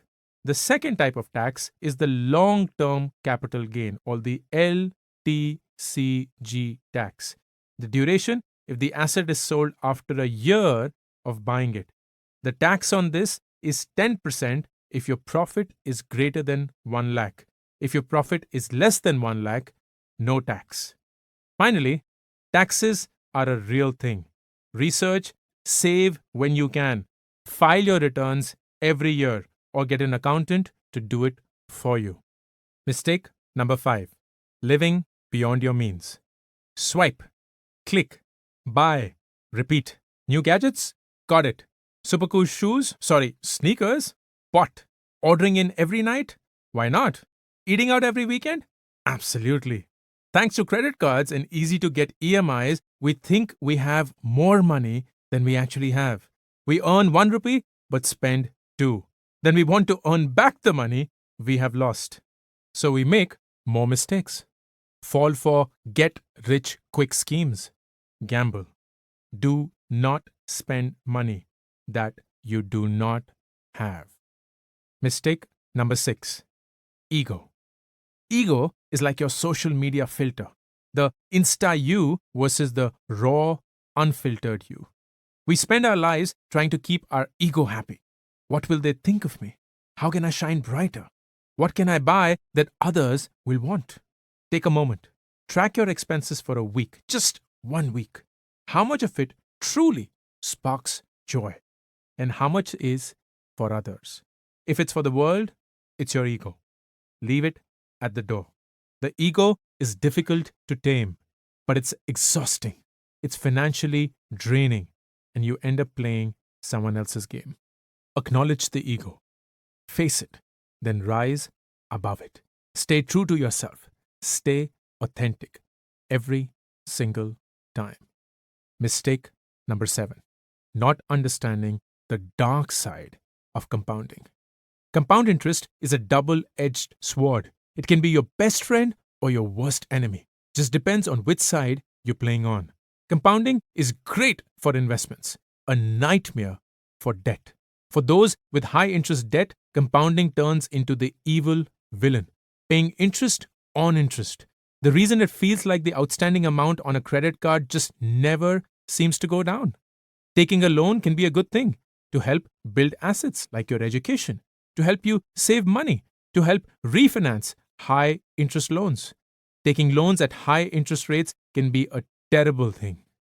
When you buy things to flash the "I've made it" sign, when you use it to make investments that don't outpace the interest you pay, when you don't have the means to pay it off. Financially smart people take loans, even if they can afford it, to save money. Financially weak people take loans knowing that they can't afford them, to spend money. Mistake number 8, not understanding that most purchases have a hidden cost. I took a loan to invest in real estate, assuming that the price appreciation would take care of the interest rate I paid.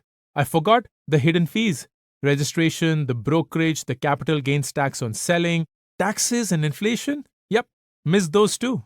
All of which reduced the actual return I made. This isn't just about property. Most things come with hidden costs: flight tickets, gadgets, cars, investments, sneaky processing fees, charges if you change your mind, subscriptions that auto-renew when you least expect, the so-called convenience fees. Yeah, pretty inconvenient actually. Some fees are negligible, others are not. Before you buy, do your research. Read the fine print. You can't avoid every hidden cost, but at least you know what you're signing up for. Mistake number 9, relying on one job to build your wealth. One income stream, one salary, all eggs in one basket. We know how that story ends. Job requirements evolve, industries shift. Your employer determines your value and your salary. One shakeup and you're off track. In a world where change is the only constant, broaden your horizon. Keep your day job, but build income streams beyond it. Invest. Start a business or a side gig. Create intellectual property. Consult or coach. Teach. Freelance. Build a personal brand. Your salary is not enough. Diversify your income, just like your investments.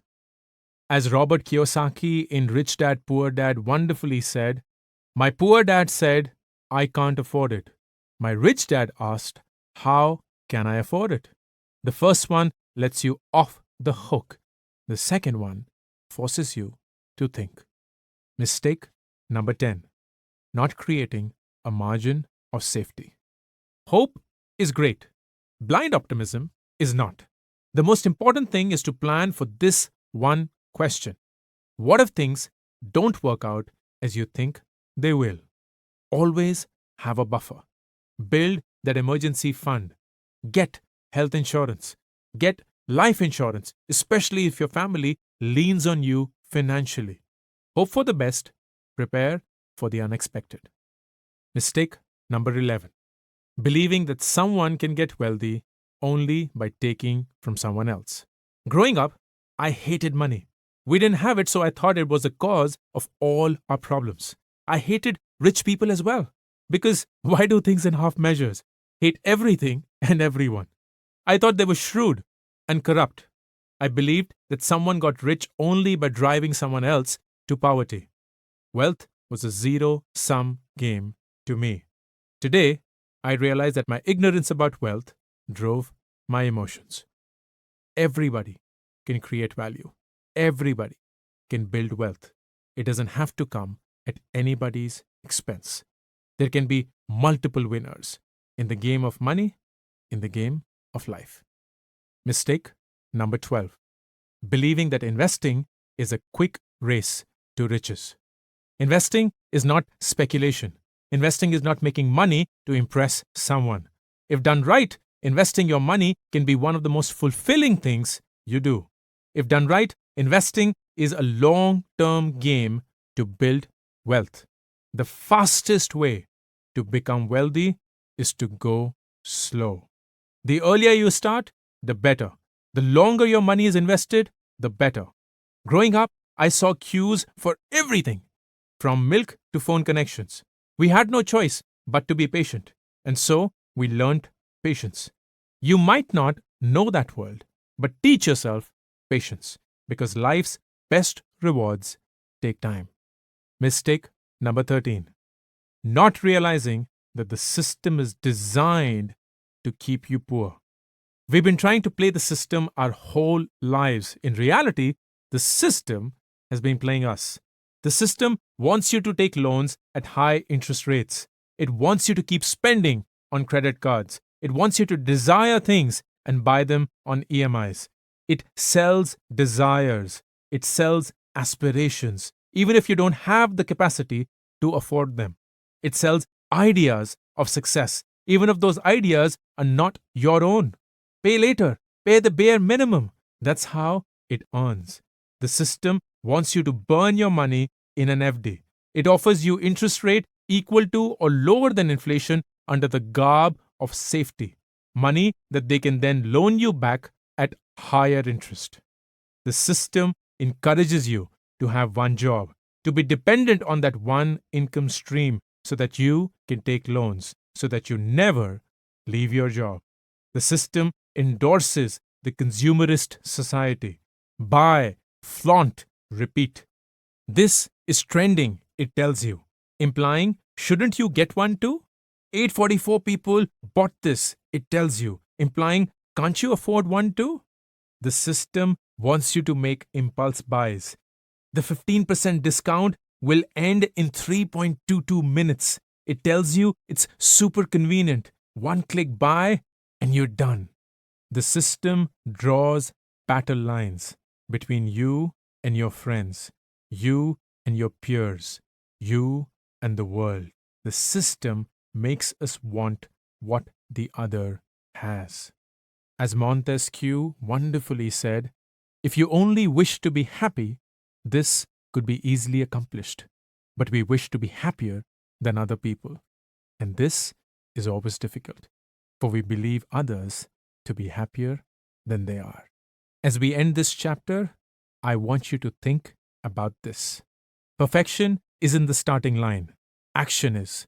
You don't need to have perfect knowledge, perfect data, or the perfect income to start your money management journey. You don't need to be perfect either. Make your own mistakes. Learn from the mistakes of others. Refine, rework. It will be a continuous process. Start. Because starting imperfectly is way, way better than not starting at all. And as we end this chapter, I want you to do this. Pause and reflect. Note down, number 1, what are the mistakes you have been making with money? Number 2, what could you have done differently? How? And number 3, how can you do it differently going forward? Chapter 9. As long as I know this. Don't believe everything that you feel. Not every feeling is a fact. Don't believe everything that you think. Not every thought is the truth. I believe that building wealth was about numbers, the amount we earn, then save, then invest, then get as returns. I believed that I was a rational money manager who made data-driven objective decisions. Yet, When faced with real world choices, buy a house or rent, take a loan now or wait, startup or a job, pick stocks or mutual funds, I realized numbers don't drive money decisions. Our biases do, our emotions do, and our emotions make us do some very stupid things. Today, I know that we are all prone to biases that we don't even know we have. Sellers capitalize on this, so no choice is ever presented in a neutral manner. No one is immune. As Morgan Housel wonderfully said, money has a little to do with how smart you are and a lot to do with how you behave. And behavior is hard to teach, even to really smart people. We're drowning in information and jargon, not to mention well meaning relatives who keep telling us how much we should have been earning and how Sharmaji ka beta owns a BMW at the age of 26. How can one human being take it all in? We can't. So our brain hits the easy button, auto mode. But here's the thing, that auto mode is not driven by logic. It's driven by our past experiences, our perception of the world, and our emotions, and by years of conditioning of the human mind. When it comes to money, these biases make us act in irrational, aka crazy ways.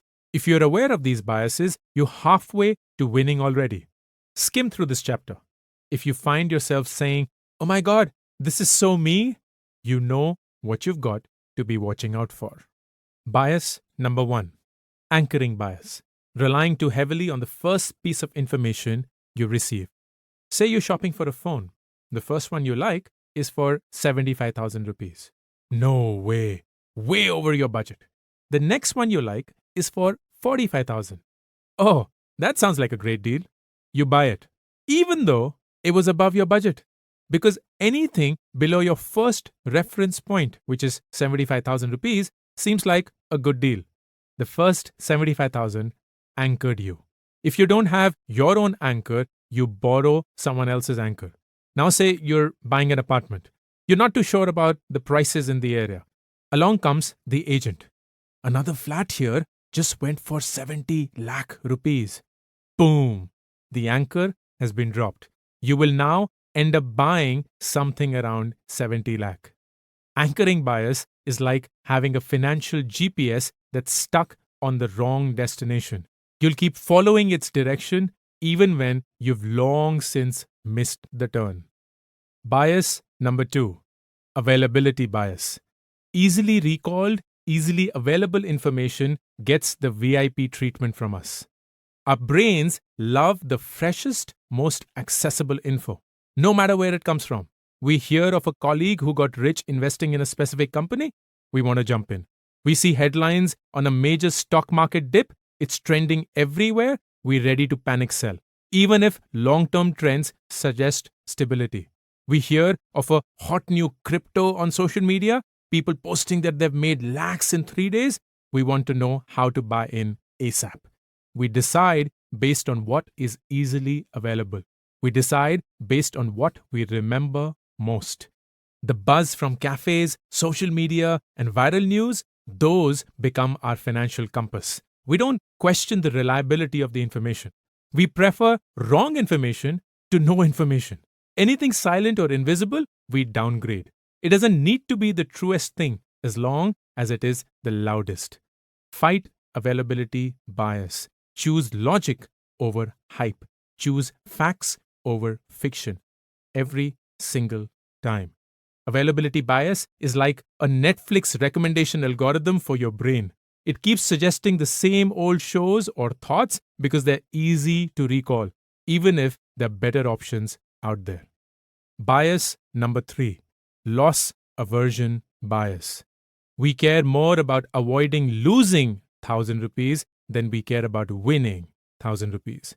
Sounds strange, but that's how our brains work. We are wired to feel the pain of a loss way more than the happiness from a gain of the same size. This bias makes our money decisions a bit, well, bonkers. It makes us want to avoid losses at all costs. We rather not lose than gain. We'd rather settle for the comfort of low or no returns, FDs anyone, than take smart risks that could help us meet our goals. We hold on to investments that haven't done well for 5 years because that would mean making the loss real. Or we bought an asset and it drops in value, we panic and sell, only to regret when it rises again. Pro tip: sold an asset? Don't keep checking on it. Let it go. If you keep obsessing over losses, you can't enjoy your wins. Another pro tip: bought an asset? Don't keep checking on it. Let it bake. It doesn't perform any better if you keep checking on it every day. Loss aversion bias: the reason we sit through a terrible movie until the end than admit we made a poor investment. Bias number 4: herding, the following the crowd bias. Remember, as kids, we always felt that the best places to eat at or shop at were the ones with the longest lines? We like fitting in, being part of the cool crowd. We like knowing that we're doing what everyone else is doing, even if no one else knows what they're doing. Sometimes it works well. You want to try a new restaurant, 5,000 reviews, 4.8-star rating? Let's do it. Sometimes it doesn't work too well. Word spreads that a particular city is the next big thing, the place to be. Suddenly, everyone's buying property there, inflating prices, bubble. Sometimes it doesn't work well at all. Rumors that a bank is facing liquidity issues. Customers rush to withdraw their money, fearing they will lose it. The bank is fundamentally sound, but it doesn't matter anymore. The herd run has completely jeopardized its stability. It's great for the smaller decisions: cafes, dinner choices, weekend spots. For major financial decisions, herding isn't the best way to go. Consider all sides, then figure out your shit for yourself.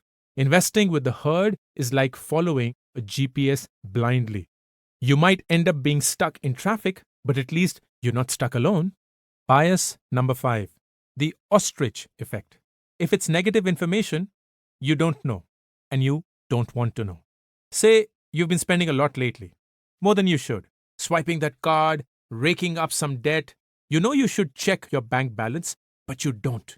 You know you should check how much you owe, but you rather not find out. It's making you super anxious, so you shove that thought to the back of your mind. Continue swiping. Cross your fingers, hoping it will all go away. Classic ostrich move. Burying our heads in the sand and hoping for the best. Ignoring problems doesn't make them vanish, but we still think, if I can't see it, it doesn't exist.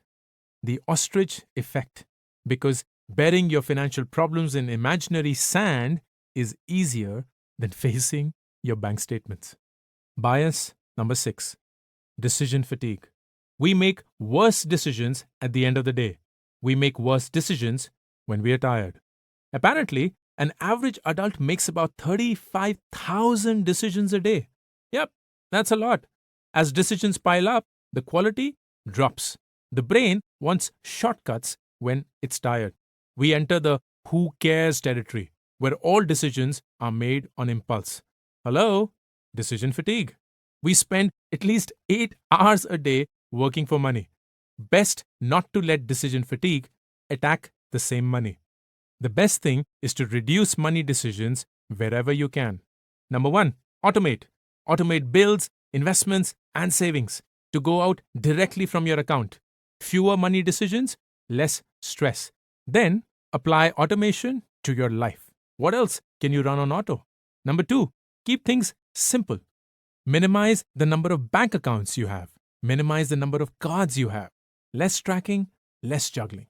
And number 3, avoid big money decisions when you're hungry or lonely or tired. Nothing more to add here. You know what to do. Decision fatigue is the reason why by the time you get to the end of the buffet, you end up with a plate full of everything, because choosing between everything felt like a high-stakes investment decision. Bias number 7, sunk cost fallacy.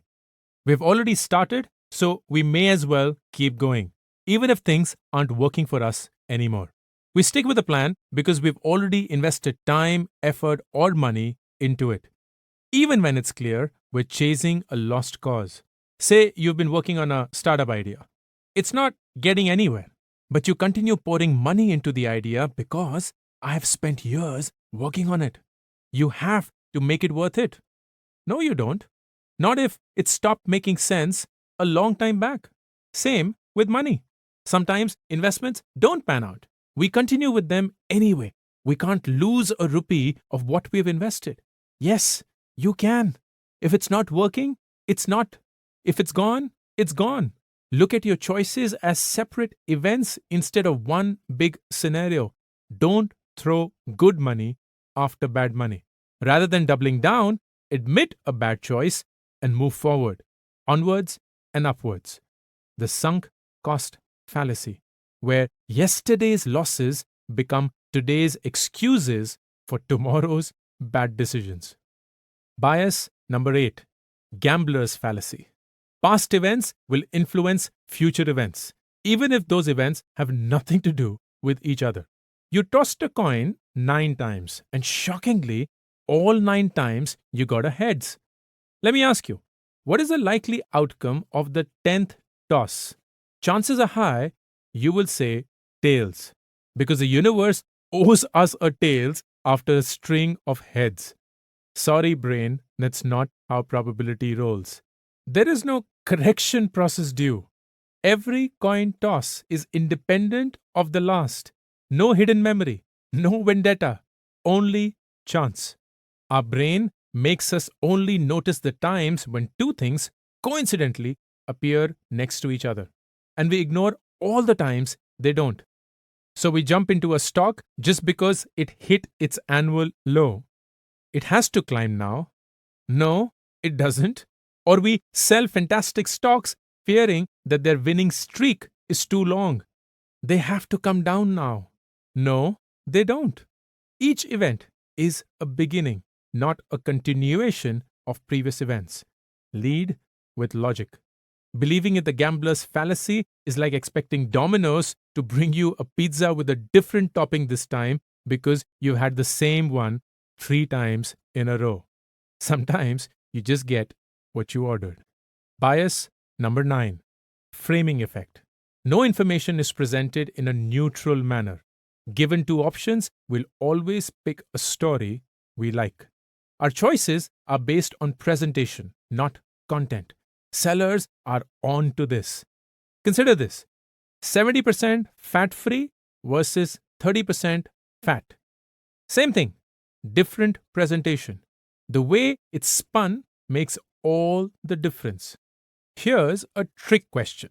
Here are 2 investment options for you. Which one is better?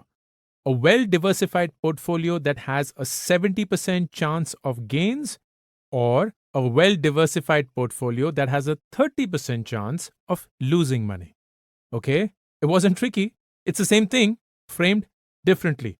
But the first message we like, the second, not so much. Here's another for you to pick from. A mutual fund that has beaten the market benchmark by 5% over the last year, or a mutual fund that has beaten the benchmark by 2% each year over the last 3 years. Most investors would probably pick the first.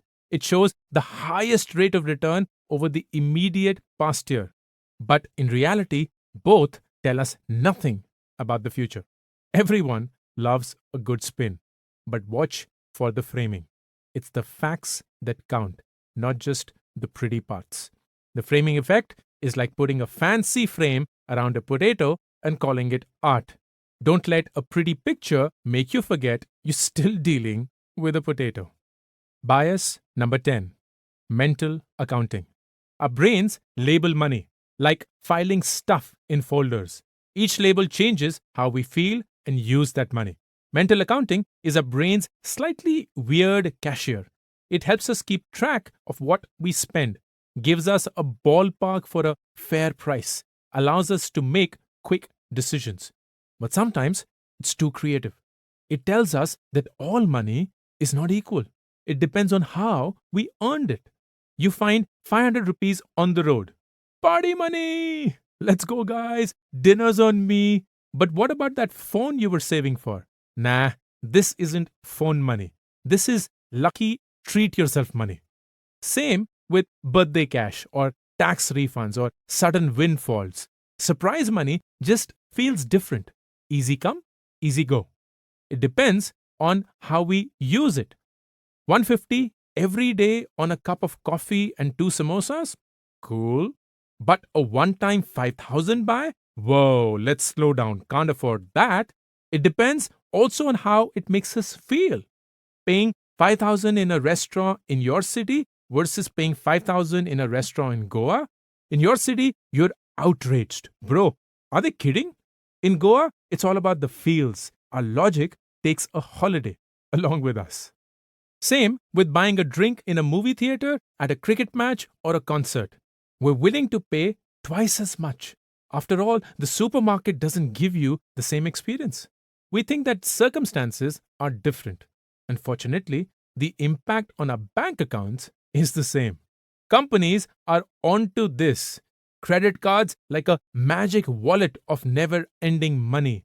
Luxury buys where premium, the price is premium. Special days, of course. Flowers will be more expensive on Valentine's Day. All part of the special day experience. Do it for the sake of love. This is why budgeting isn't just for nerds. It helps you set boundaries, spending, saving, investing. Within those boundaries, you have total freedom. Stay sorted, stay smart. Mental accounting is when you treat your money like a box of chocolates, assigning different financial flavors to each rupee. Bias number 11, the Dunning-Kruger effect. The less you know, the more you think you know. The more you know, the easier you think it is for someone else. Watching 3 reels on personal finance or even making them does not make us experts. If we think we know everything about money, we most likely do not. It's never the experts who say, I know everything. It's always the uninformed who are the most confident. Keep digging deeper. Keep learning. A little knowledge can be a dangerous thing. The Dunning-Kruger effect is proof that some people don't just believe they're the smartest in the room, they believe they're the smartest in every room, even if it's an empty one. There is a picture illustrating the Dunning-Kruger effect that we have shared in the supplemental PDF. Go check it out. Bias number 12, social comparison bias. You determine your own value based on how you stack up against others. We can't help checking out what others are doing. Your friend's investing in crypto? She's got a new car? Suddenly, your mutual fund seems like crap. Your bike doesn't feel as cool. It's financial FOMO. We're always peeking over the fence thinking our neighbor's grass is greener. Financial advisors love and hate this. It helps them sell products. Love. It also means they spend time convincing clients not to follow the herd. Hate. Remember, your money, your choices. Be you, not someone else. You're amazing anyway. Social comparison bias is the financial equivalent of trying to fit into a pair of tight jeans just because your neighbor wears them. And finally, bias number 13, the I am not biased bias. I thought of all my friends reading about biases. Me? Oh, no biases here. Biases are our brain's built-in default settings. They drive our decisions on autopilot, based on what our family tells us, based on what the media shows us, based on what society expects from us. We think we're not biased, but no one is completely self-aware. No one. We all highlight the best bits about ourselves. Job interviews, dates, we're all about selling the perfect us. Come to terms with the idea that we are all prone to cognitive biases. They can make us our own worst enemies, no matter how smart we are. When you realize you're as biased as everyone else, you have won. Stay aware. Protect that money from, well, yourself. The I am not biased bias is like saying you're the world's best chef while burning Maggie. Adam Grant puts it beautifully. My favorite bias is the I am not biased bias. The brighter you are, the harder it can be to see your own limitations. Being good at thinking can make you worse at rethinking. As we come to the end of this chapter, I want you to do this. Pause, reflect, and note down. In what ways am I biased? How do these biases affect my financial decisions? How do these biases affect my life? Do I want to overcome these biases? If not, why? What's stopping me? If yes, what steps can I take? Chapter 10. Oh, one last thing. I hope that one day you look at yourself and find everything you ever wanted. May 2003. At the age of 50, my parents decided to buy a house. After 2 decades of moving from one rented house to another, they were tired, physically, emotionally. The house in a faraway suburb of Delhi named Faridabad would cost 10 lakh rupees. It wasn't a small amount at that time, not for them. A loan of 8 lakh rupees was somehow arranged. No bank would give them a loan, so they took one from a non-banking financial corporation, or an NBFC as they call it, at an exorbitant rate of interest. They finally bought the house. I was in the US doing a PhD in physics, 100% scholarship, because that was the only way we could have afforded that education. Dad had taken a loan of 55,000 rupees for my one-way ticket. As a student, I was paid a generous stipend every month, 1,350 US dollars. That was a lot of money, the kind of money I'd never seen in my life. For 2 years, I lived like a miser, cooked my own food, washed my own clothes, did not go out, did not travel, walked as much as I could, bought stuff from the supermarket, saved as much as I could. Things were starting to look up. Parents had a new house. I had my dollar savings. August 2004. Dad was let go from his job. He couldn't get another one, so he decided to start out on his own. Unfortunately, that didn't work out. There was no money coming in. Our expenses didn't stop. Households, utilities, my sister's education, plus the home loan EMIs. In 1 year, everything changed. Our world had turned upside down. Dad called me, checking if I had money to spare. Yes, Papa, I have money right now. Thank you. Thank you so much. As he said this, he broke down. He was embarrassed that he had to ask his young son for money. He was relieved that I had money to spare. He was tired, that nothing seemed to work out, no matter how much he tried. He was hopeless, wondering if things were ever going to go right.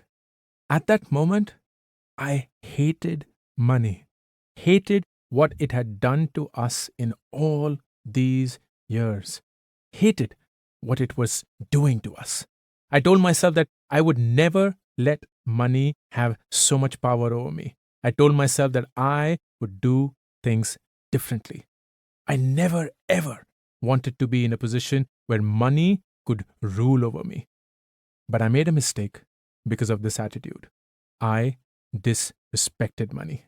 I thought since I could always make it, I didn't need to protect it. I didn't need to grow it. I was wrong. March 2019. At 39, history repeated for me. I had stepped down as the CEO of my startup 6 months earlier, was still figuring out what to do in life, had no savings because all my money had been invested in my startup. I was unemployed, with no money and no source of income. I'd reached the exact same point as my father. I started to give corporate talks to earn money while I tried to figure out what to do next. And then COVID happened. The entire world stopped. So did my only income stream. I had 5 months worth of money left in the bank to pay for the home EMI, school fees, living expenses, and I had to start all over again. All these years, I thought I was doing things differently by earning well, by showing money the middle finger. I wasn't. Different journeys, same destination. We're told that money is a private matter. We talk about everything else, the weather, the news, the neighbors, but we never talk about money. What we earn, how we invest, the loans we take, these topics are off limits, almost taboo. Parents will ask when we are starting a family, but never when we're starting our SIP. So we end up making mistakes, our own mistakes. I don't regret the mistakes I've made. They've shaped me, made me who I am today. But my beliefs about money held me back. They clouded my vision, made me misjudge people, situations, the world. They were misconceptions that I lived with for a large part of my life. You don't have to. To my 20-year-old self, this is what I'd say. What I wish I'd known. To everyone like me, this is what I'd like to tell you. What I'd like to leave you with. Letters I would write to the 20-year-old Ankur. Number 1. Dear Ankur, you have a relationship with money. Everyone does, even if you think you don't. You have that one story that's shaped how you will interact with money, even if you don't know what it is. Think about it. That one big event growing up, or a series of small events that add up. It's important. What you believe about money will influence everything without you even knowing it.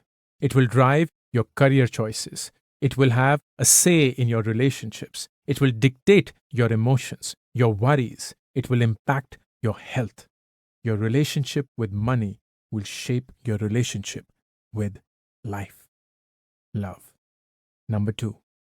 Dear Ankur, since you grew up without money, either of these 3 things will happen.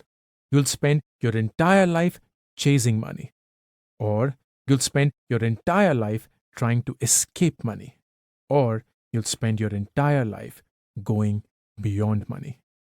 Those who chase money see money as a powerful, unattainable thing. Those who escape money see money as a scary thing. Those who go beyond money see money as a beautiful thing. You may not know it today, but the choice, deciding which way to go, is yours. Choose wisely. Love. Number 3. Dear Ankur, the chase for money can be an endless one. The constant running and the stress, the pride in the things you have, the anxiety about the things you don't have, the desire for just one more thing. You'll start believing that money is your end goal. Don't forget that the only thing you actually wanted was happiness. That's the reason you were chasing money in the first place. Love. Number 4. Dear Ankur, money will not change you. It will reveal you. If you are an inherently kind person, money will make you kinder. If you are an inherently charitable person, money will make you more charitable. If you are an inherently proud person, money will make you prouder. If you are a worrier today, you will be a worrier tomorrow. Today, you'll worry about being able to afford vegetables. Tomorrow, you'll worry about being able to afford cars. The amount of stress will remain the same. Money will escalate your strengths. Money will intensify your flaws. It will just make you more of who you already are. Love. Number 5. Dear Ankur, earning money is not the same as keeping money. Being rich is not the same as being wealthy. Earning money doesn't mean you'll save. Saving money doesn't mean you'll invest. Investing money doesn't mean you'll invest wisely. Keeping money is far, far more difficult than making money. Look around you. skilled, hard-working people, earning money, struggling to keep it, stuck with debt and loans that are difficult to pay off. Think of the athletes, musicians, and celebrities who go from being super rich to filing for bankruptcy. They've earned more money than anyone can dream of. They just didn't know how to keep it. The difference between a rich and a wealthy person is how sustainable that wealth is. Being rich is equal to things people have that we can see. True wealth is equal to things people have that we can't see. Love. Number 6. Dear Ankur, don't hate money. It's important. It buys you peace of mind. It buys you health. It buys you safety. It buys you comfort. Above all, money will give you courage to start a new business, to quit a bad job, to quit a bad boss, to take a gap year to follow your passion, to walk out of a bad relationship, to move across cities, across countries, to believe in yourself. A lot of things we think require courage actually just require money. Love. Number 7. Dear Ankur, it's okay to wear old clothes, to not upgrade your phone, to buy second-hand items, to live in a simple house. No one expects you to be rich in your 20s. Don't pretend to be. People may expect you to be rich in your 30s. Doesn't matter. Don't pretend to be. People's attention is short-lived. They move on and we wait for another chance to impress. It's a never-ending cycle. In a status-driven rat race, you can never win. There'll always be someone who has bigger, shinier, and more expensive things than you. Spare yourself this. Just know that no one's thinking about you as much as you are. Just like you, they are all too busy thinking about themselves. It's okay to live a simple life. It's okay to live below your means. Use that extra cash to give yourself the best gift, a life where you don't have to worry about money. Love. Number 8. Dear Ankur, money is never more important than your relationships. Money is never more important than love. Work and money will make you think that your relationships can wait. It will tell you that the call to your parents can wait. That saying I love you to your family can wait. That spending time with them can wait. Money will tempt you into thinking this is the time to build a career, make money. Everything else can be postponed. Family and relationships can wait. Don't fall for it. Money matters, but relationships matter more. If you die, your company will put up a job posting in 48 hours. As much as money and your job are important, do not ignore relationships, especially the ones in which you remain irreplaceable. Love. Number 9. Dear Ankur, having less doesn't make you poor. Always wanting more does. A person who makes 3 lakh per year but only needs 2 lakh to be happy is wealthier than the person who makes 10 lakh but needs 20 lakhs to be happy. Hear that again. Love. Number 10. Dear Ankur, today you think you're not wealthy because your parents keep making poor decisions.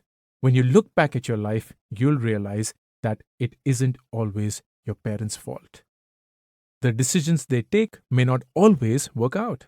Doesn't mean the decisions they take are wrong.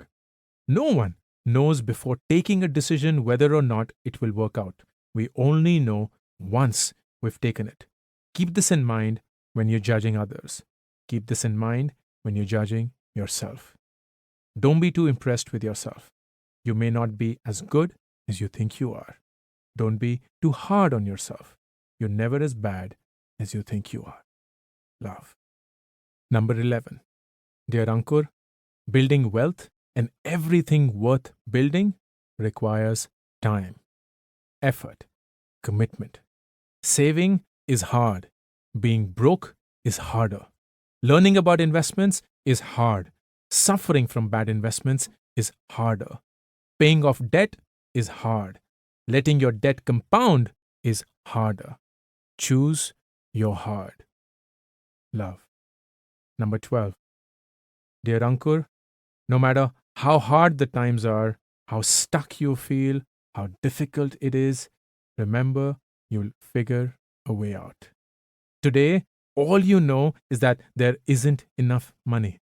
Today, all you can think about is how Ma has to keep hunting around the house for hidden or forgotten currency notes just to make ends meet. She looks in every corner possible. She finds a 10 rupee note, a 50 rupee note, a 20 rupee note, hidden somewhere yesterday, discovered today. Enough to manage today, until another day requires her to do the same. 20 years from now, you'll realize it's a life lesson. No matter how hard things seem, there are always corners that will get you out. Just keep looking for those corners. Love. Number 13. Dear Ankur, you're struggling with money. You're not alone. You're struggling with life. You're not alone. Everyone is confused. Even if they don't tell you that they are. Everyone is unsure. Even if they don't show you that they are. Everyone is figuring it out. Whenever you're in doubt, bet on the only thing you can bet on: yourself. Life will show you a way. It'll all be okay. You'll be okay. Hugs. I'll end the book with a beautiful quote from Rudy Francisco. I'm still learning to love the parts of myself that no one claps for. As we come to the end of this chapter, I want you to think about this. What are the 5 things you are going to take away from this book? Once you've done that, you're ready to start, my friend. Be optimistic. Be confident. Feel good about yourself. You've got this. Disclaimer. I'm not the one to post disclaimers or to talk about them, but since this is a book involving money, I feel the need to. 3 critical disclaimers. Number 1, I'm not a finance expert. I'm not SEBI certified. I don't have a finance degree. I have no business writing a book on money. So please do not take anything I say in this book at face value. I trust you with your intelligence and judgment and believe that you will do your homework before following anything that I say in this book. Number 2, I have mentioned a lot of brands in this book. None of them are aware of it, and none of them have paid me to do so. I have worked and still work with some of them commercially, but those are one-time campaigns and do not extend to this book. Disclosure, I'm not an investor in any of the companies that I have mentioned in the book. And number 3, whatever I share in this book is through the lens of my own life, which I recognize and fully respect may not work for you. It's called personal finance for a reason. It is personal. The objective of the book is not to tell you what to do. It is to show you what can be done. Ultimately, the path will be specific to you, unique to you, chosen by you. That's all for the disclaimers. No lawyers were harmed, used, or consulted in writing the above. Straight from the heart. Acknowledgements. This book has written itself over a span of 30 years. Through the experiences I have had with money, the mistakes I have made with it, the content I have been creating over the past 18 years, the videos that people have so lovingly received over the past 3.5 years, and the thousands of comments that told me how I could do better. What you hold in your hand, though, would not have been possible if it weren't for Elaine and Annabelle, who painstakingly went through all of that content, weaved it into words that you have consumed, and edited it innumerable times so as to make it as easy to comprehend as possible. Thank you, Bubs and Belle. I'm so glad we went for dinner that day. Big thanks to the entire Penguin Random House India team for never making me feel, even for a second, that I was doing it all by myself. You made this book as much yours as I made it mine. Thanks to Bali and Singla for teaching me about money in your own ways. I don't think you realize how much that shaped me up foundationally. Thanks to Ruchi, whose money approach gave me the courage to fight the mistakes I made and recover from them. I'm so glad we went through all that we did. But the biggest thanks is reserved for you, the one listening to the book. Your love, feedback, appreciation, and criticism defined me and continue to do so. Every single day, I pinch myself in disbelief that I get to live a life where millions of people tell me what I'm doing well and where I can improve. Thank you forever. This is Ankur Variku, signing off. About the author, which happens to be me. Ankur Variku, which is me, is an entrepreneur based in India and is one of India's top content creators. He currently runs WebVeda, an online school for young professionals. Ankur is also an angel investor, and in his spare time, he loves to mentor entrepreneurs. He's a best-selling author. His first book, Do Epic Shit, was published in December 21 and hit the #1 bestseller spot. His second book, Get Epic Shit Done, was published in December 22 and hit the #1 spot again. Previously, Ankur founded Nearby.com and was its CEO from its inception in 2015 until 2019. Prior to that, he was the founding CEO of Groupon India from 2011 to 15 and the head of Groupon APAC from 2013 to 2015. Ankur holds an MBA degree from the Indian School of Business. He also has an MS degree in physics from Michigan State University and a BS degree in physics from Hindu College, Delhi University. Ankur was part of Fortune magazine's 40 Under 40 list for India, Forbes magazine's top 100 digital creators list for 2022, LinkedIn India's top voices for 2018, 19, and 20, LinkedIn India's Spotlight list, and Business Today's India's top executives under 40 list. He stays in Delhi with his wife and 2 kids.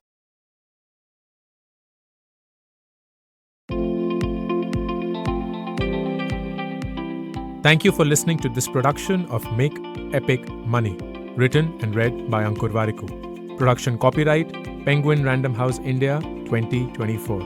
Text copyright, Ankur Variku 2024.